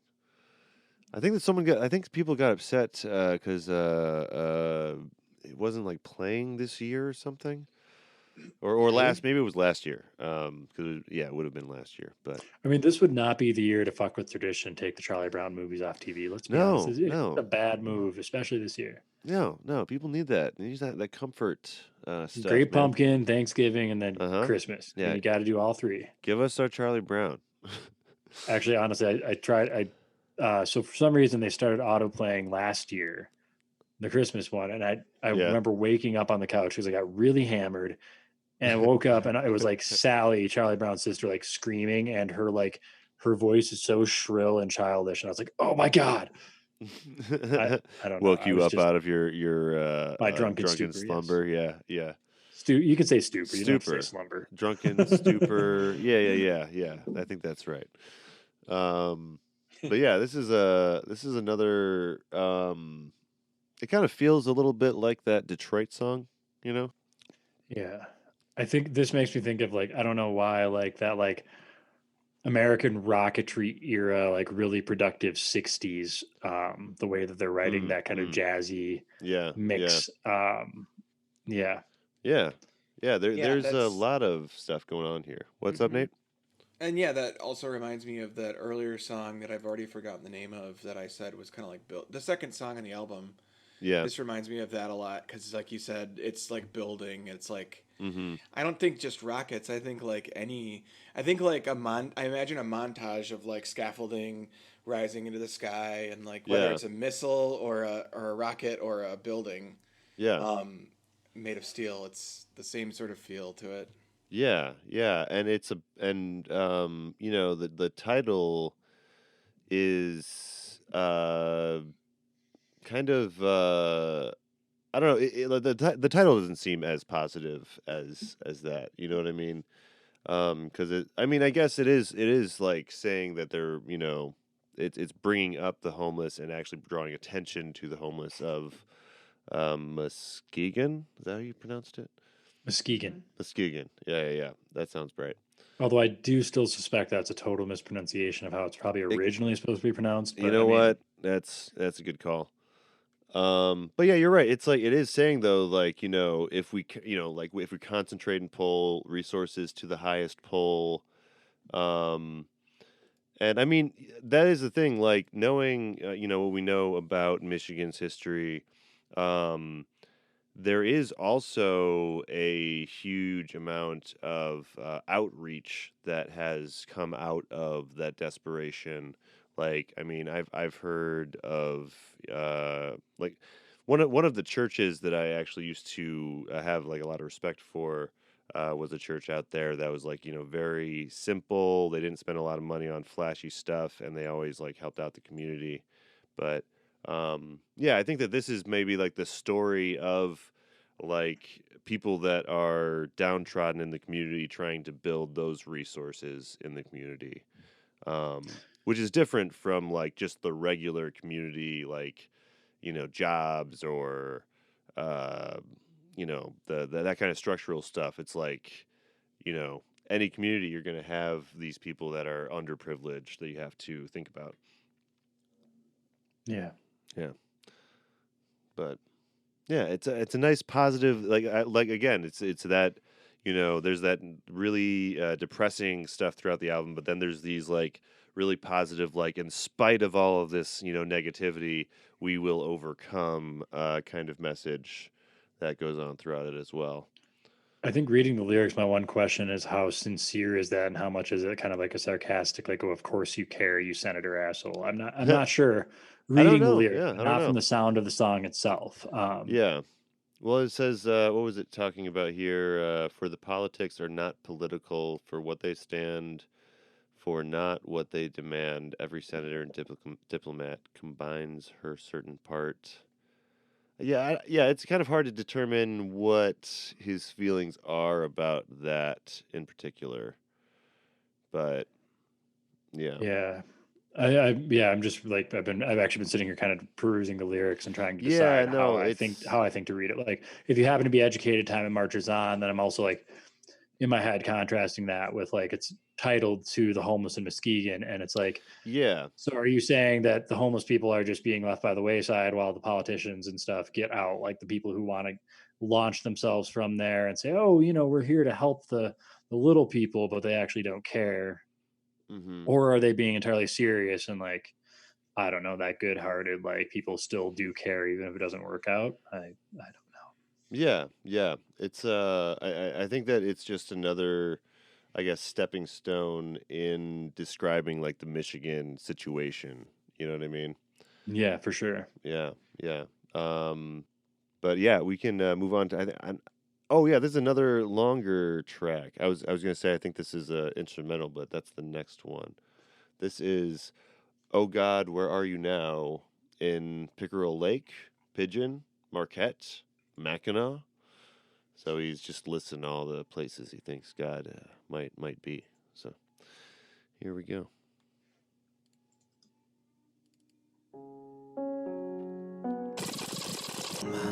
Face again.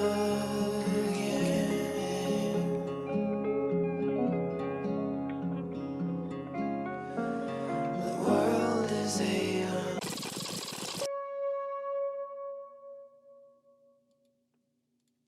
Speaking of which, I think that might have been a French horn at the very end. That might have been very well. Might have been. It sounded kind of like a French horn, you know?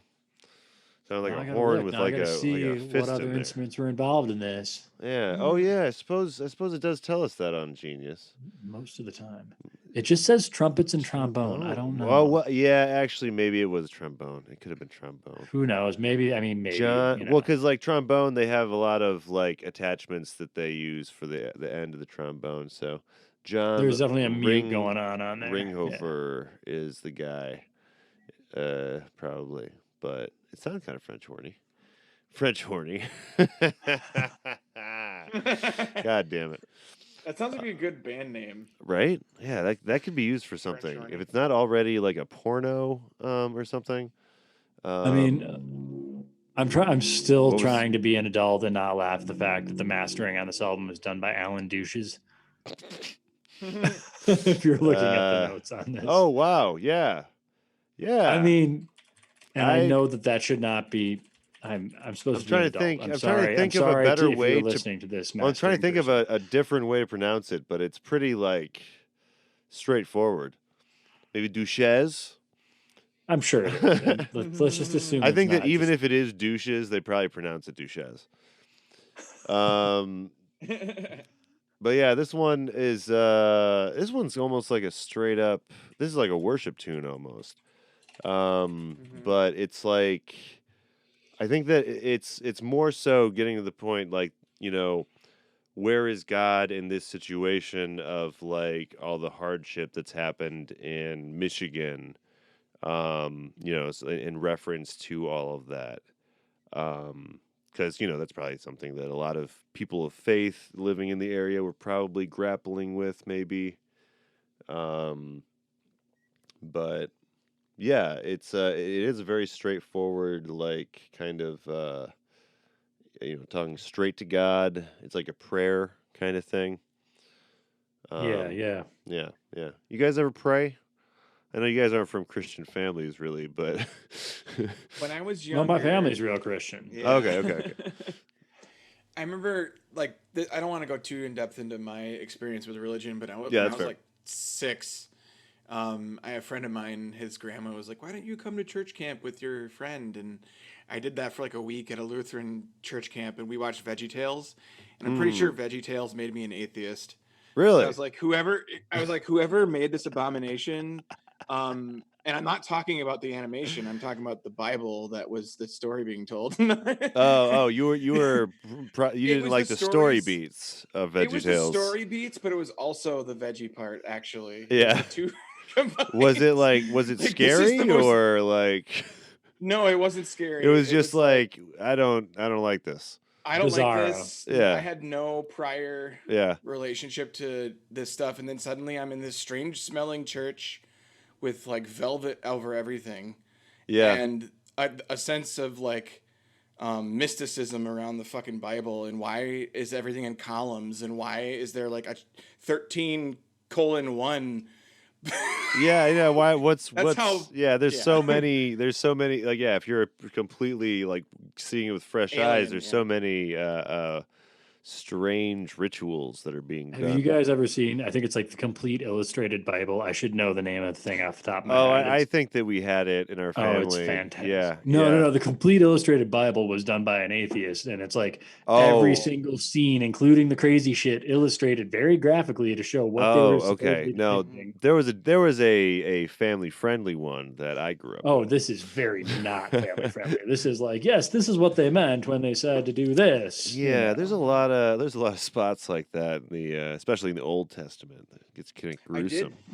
I'm not familiar with that, but I am familiar. I took a class last semester about the history of books, and I got to hold a illustrated version of the Bible at like it was Hans Holbein's images from the Bible according to Lutheran interpretations, and it was like from the city that it was like it was literally like a 400-year-old book, and I felt insane holding it, but it was all it was wood carvings of Yeah. the Bible, and they all were. There was a bunch of violent scenes in there, and people in that time debated whether they should depict that stuff in art. Yeah, I think And that's now something. this guy is like, let's do it. Yeah, I think that's something people kind of gloss over about the Old Testament is like most of it was like about the protagonist kind of failing and being a bad person over and over again. So it's like it's meant to be like cautionary tales, not something to look up to and to exemplify.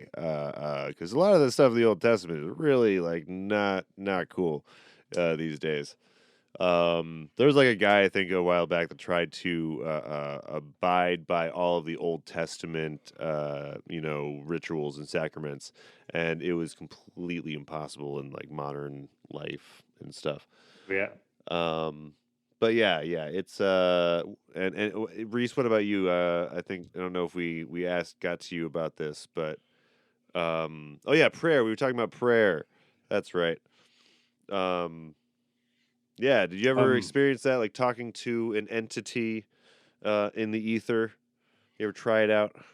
I mean, I think I would say yes because I was raised pretty heavily Catholic. Okay. But at Okay. this point in my life, I would ascribe to the Skeleton Witch song known as "Belief in the Failure of Prayer." Nice. Nice. Yeah. Okay. Okay. I never Yeah. actually said that, by the way. I never actually said whether I prayed, and I'll just say really shortly that I tried once, and it was like, Yeah. "Hey, can I have a bunch of money or some shit like that?" And it never happened, and then I immediately knew it was fake. So Your first attempt at prayers are like, all right, I need to see very if greedy. I need to see first of all if this creates results. So God, That's great. give me X amount of money, and we can get into business.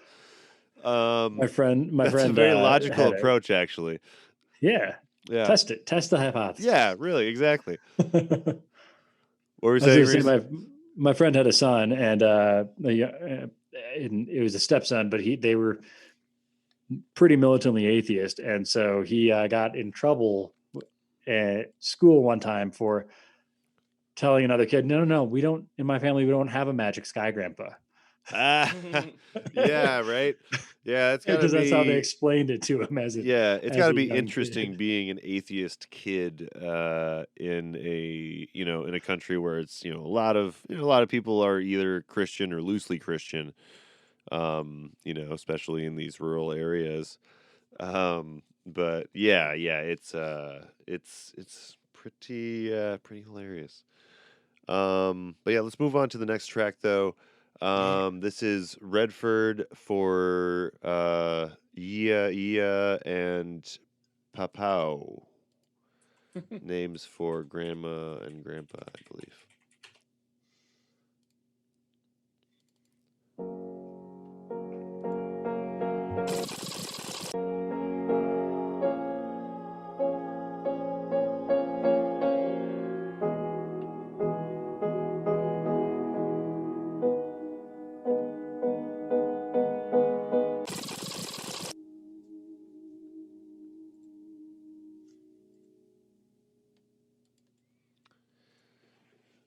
Yeah, so this one we will talk about it quick. It's an instrumental, but this one is about where their or his grandparents were from.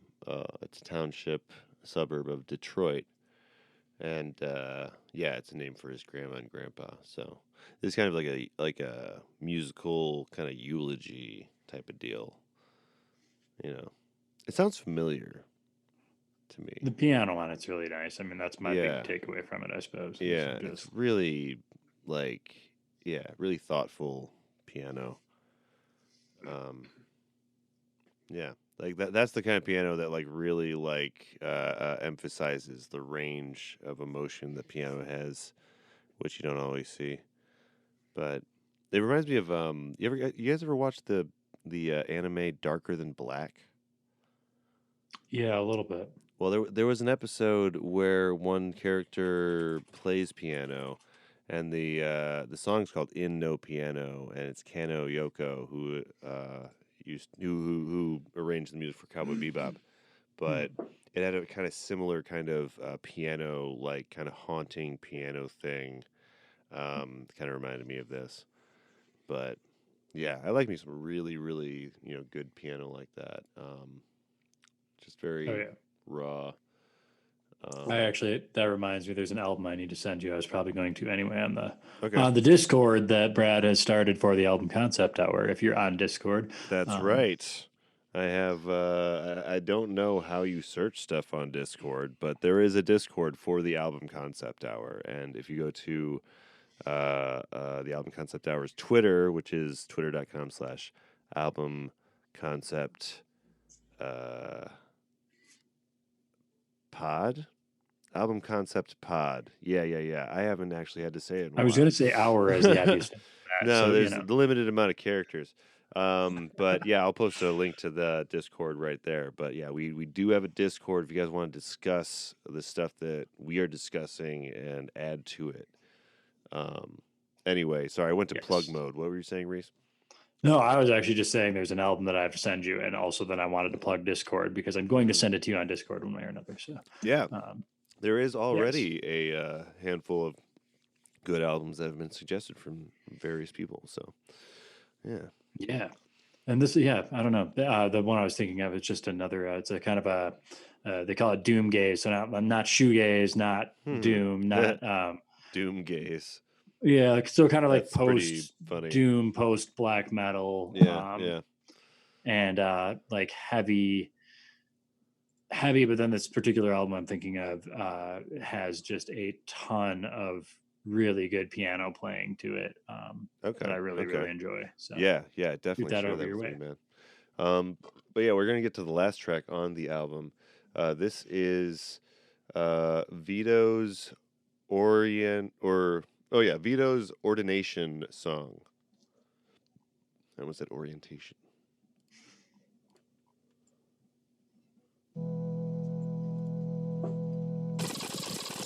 Put it in your room, and when the bridegroom comes, there will be noise.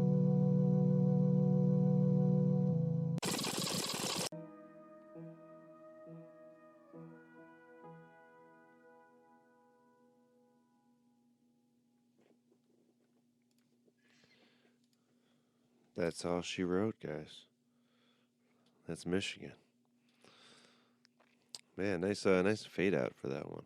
I think that like this whole album is kind of you know pretty chill in general. I mean, I know that Yeah. it's about Michigan, so it's maybe that's intentional because it's kind of feels like you know desolate winter wonderland of some kind. I don't know. Yeah. I feel like I think listening through that like makes me my prior question of like whether he's sincere about certain things in this album or not. I think he really is pretty sincere about everything, and I don't think that Hmm. there is that tongue in cheekness that I was perhaps imagining or expecting.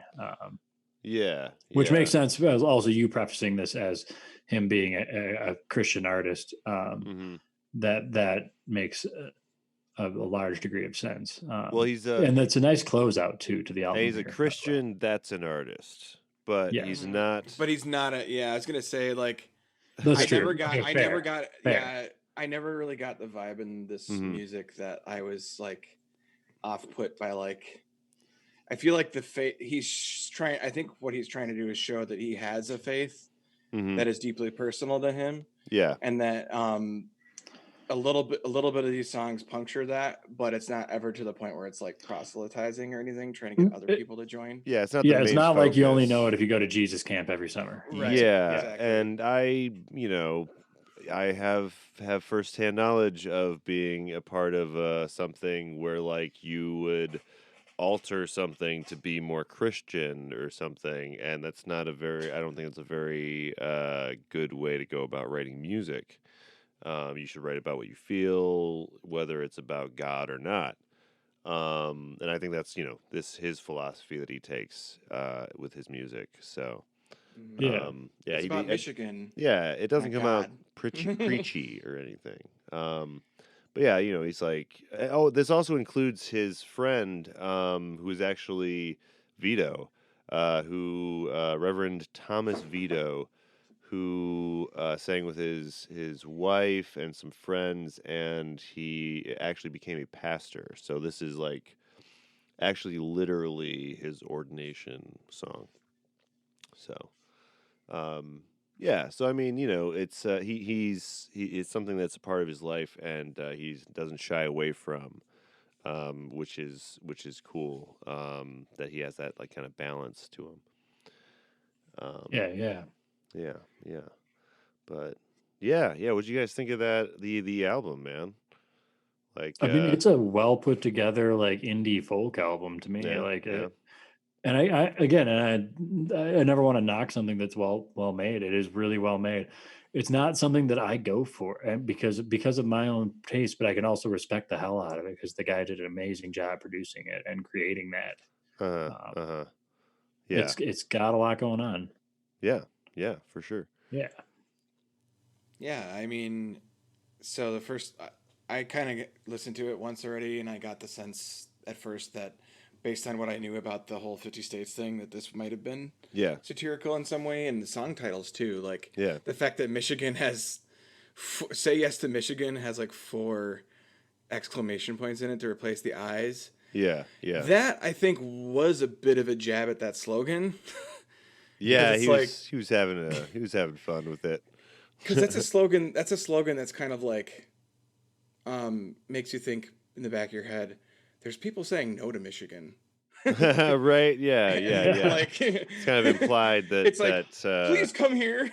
yeah, please, come on. Please. It's like, yeah, it's desperate. It's Please. desperate. It is pretty desperate. Yeah, but and that also conveys part of the desperation of what's going on in Michigan too. Is that like, and him talking about Flint and then bringing a lot of flight. I agree with Reese. Like, this isn't exactly the music that I listen to regularly, and I probably won't be revisiting this particular album anytime soon. Yeah, But, that being said, there was a criticism I had, just light criticism, which is Yeah. he's a white dude, so he probably wouldn't have any room to speak about this in 2004. But like Uh-huh. talking about white flight because of the fact that there was migration from the South during the early 1900s.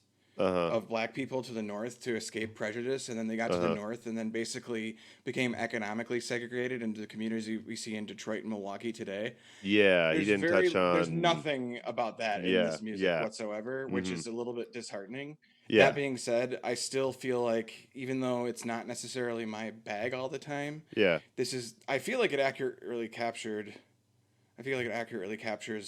what being a Michigander might have been like when you were growing up. Yeah, yeah. You're poor, especially. Definitely. Yeah, I agree. What's up, Reese? I think I really like just the overall, like the warm fuzz tone that exists throughout the whole album is something that can be really, Yeah. really appealing, and it's something that's a sound that evokes nostalgia. Is Yeah. what I get, Yeah. and that's what he's building in an album about his home state and everything. Yeah. Especially like digging into the lyrics about like leaving his home state, like leaving Yeah. his parents behind. There's like a line about, we called from Oregon and like talked to our mom. Uh-huh. Yeah, yeah. Yeah, there's a lot of interesting shit in there from that perspective. For sure. Well, you know what? We're getting to the end of the podcast, though, guys. And normally on side A, we do like what are we listening to and plugs. So for this one, let's just say I don't really. I've already said what I've been listening to this week, and there's not much new. So I'm just gonna have plugs. So we'll say this is what are you listening to or plugs. Honestly. So I'll start first actually for this time. I got The Travelers, a dark podcast. We have season 1 of the Netflix show, German show Dark, and our friend Tim from Germany helps explain some of the stuff in that show. It's really fun. It's on Anchor, and then well, I mean, I guess if you're listening to this, I don't really need to plug the Patreon, but thank you for supporting the Patreon. If you're listening to this, I really, really appreciate it. And we will continue to put out great episodes about these 50 states. What about you, Reese? What are you listening to or plugging? I should have been more prepared for this, and I was not. It's all right if you don't have anything. All right. No, I mean, I've been listening to some stuff. I also just did a podcast the other day, so my brain's a little that's kind of where I'm at. Yeah. It's just been too short of a time between recordings. I'm still, so it's still been. I mean, for Colorado, Valleys of Cold, it's still been cold out here. Yeah. But it's been like 30, so it's actually nice getting into black metal mood for the winter. Once again, that's what I do every winter. Let's listen to the grim cult black metal. That's my thing. Yeah. You shut in and get next to a fire and play some black metal. Yeah, and so that's been just more and more of that. I've again re-listened to Immortal's discography over again in the last like 2 days, which is a lot. Yeah. Then I just dug in Lamp of Murmur on Bandcamp. They're really, really great, like grim yeah. English black metal. Okay. And then also in a different direction, I'm actually just real excited to listen to something I had bookmarked that I have not listened to yet. So I guess I can't say I was listening to it, but Okay. But you're going Soul to. Glow, Okay. GLO. Okay. Really, really great kind of experimental. I want to say like hardcore and hip hop crossover band, and I Okay. love them. And they just dropped a new album not too long ago that I still haven't listened to because I've been saving it, and it seems like it's time to listen to it. So Well, we'll have to check back with you on that one. yeah. Yeah. What about you, Nate? What are you plugging and or listening to? Yeah, I'm gonna cheat. I'm gonna do both actually, because Do it. I gotta say that doing this podcast has made me get a little bit more back into listening to music while I do stuff. Nice. It's weird because for a while, my fiance Megan got me into podcasts, listening to podcasts. Yeah, And I yeah. did that in my free time for a long time. Now that I've been doing this podcast Yeah. and not listening to as many podcasts because I've already exhausted them through the pandemic, I'm getting back to some older music. And one album that I think maybe if we wanted to ever do another strain of this kind of podcast or Yeah. something that would fit with the normal Yeah. lineup is I've been listening to Gojira from Mars to Sirius a lot lately. Okay. It's one of my favorite albums of all time in general, not just in metal. Yeah. Because it's very, very, it's technically a concept album, which I'm just learning right now, which is, apparently it's the resurrection of a dead planet through an interplanetary quest, tackling environmental issues as well as broader themes of life, death, and rebirth. Yes, please. Yeah, yes, please. you should check that album out. Everybody should check that album out. So good. Yeah, That sounds epic. It's a classic. Yeah, Came out yeah. in 2005, so it's 15 years actually. Yeah. It's 15-year anniversary. It was recent. Anyway, I'm rambling. Yeah. Yeah. Plugging my YouTube one more time. I'm Grimgar. Yep. That's my name right now because I'm doing Minecraft only. I might not change it, but that's sort of up in the air because I'm thinking about expanding to doing more gaming stuff, doing other games. Yeah. Yeah. So yeah. That'd be cool. Yeah. Awesome. Well, yeah, just before we get out of here though, I'm just going to check in on maybe what album we could work on next with Sufjan Stevens, 50 State Project. I mean, 50, maybe 49 more albums. Maybe Wisconsin or something. Let me see if he's got one for Wisconsin. We could just go right into that. Oh shit. Oh holy. Oh my god, guys. Do you really? Yeah. Fuck. Yeah. So okay, I'm reading this article from I don't know, 2006, I think it says. Yeah. Fuck. He apparently stopped after 2. He only did 2 of them. What? Yeah. Oh shit. He did Michigan and he did Illinois. I mean, we Son have of a bitch. We have this whole podcast planned out, and he's just. You already booked 50 episodes. And well, also and Puerto Rico. I was looking at our list, and we've already done Illinois. So Shit. oh my god. Well, shit. Well, I guess we're gonna have to go back to the drawing board, guys. But you know what? Just stay tuned. I'm sure there's some state albums around. Maybe I know there's the Alaska album. Between the Buried and Me, I think it was. That could be made to work. Yeah. Shit. Well. Anyway. Well, thanks for showing up, guys. Anyway, I appreciate it. Yeah. What's up, Nate? What were you gonna say? Well, I was just gonna add in there. I mentioned Gojira earlier. I guess from Mars to Sirius, we could do planets. You know what? You're right. There's planets. There's other locations. Could go to galaxies. Than the 50 states. Yeah. I just can't believe he just stopped after 2. Why would he say that? I don't know. But you know what? We'll be back with something. Next week on the album concept hour side B. Thank you for joining us. Thank you, Nate, and thank you, Reese, for being co-hosts here. And we will see you guys next time on the album concept hour side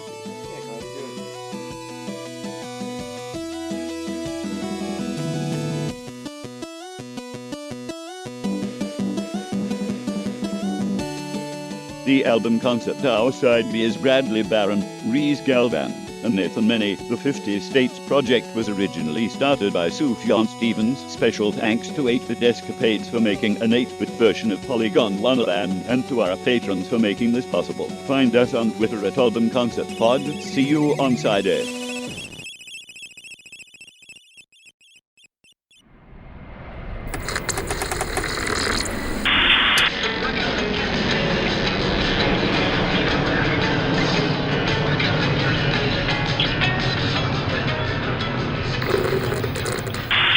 This is Flyover State Park. You are clear to land.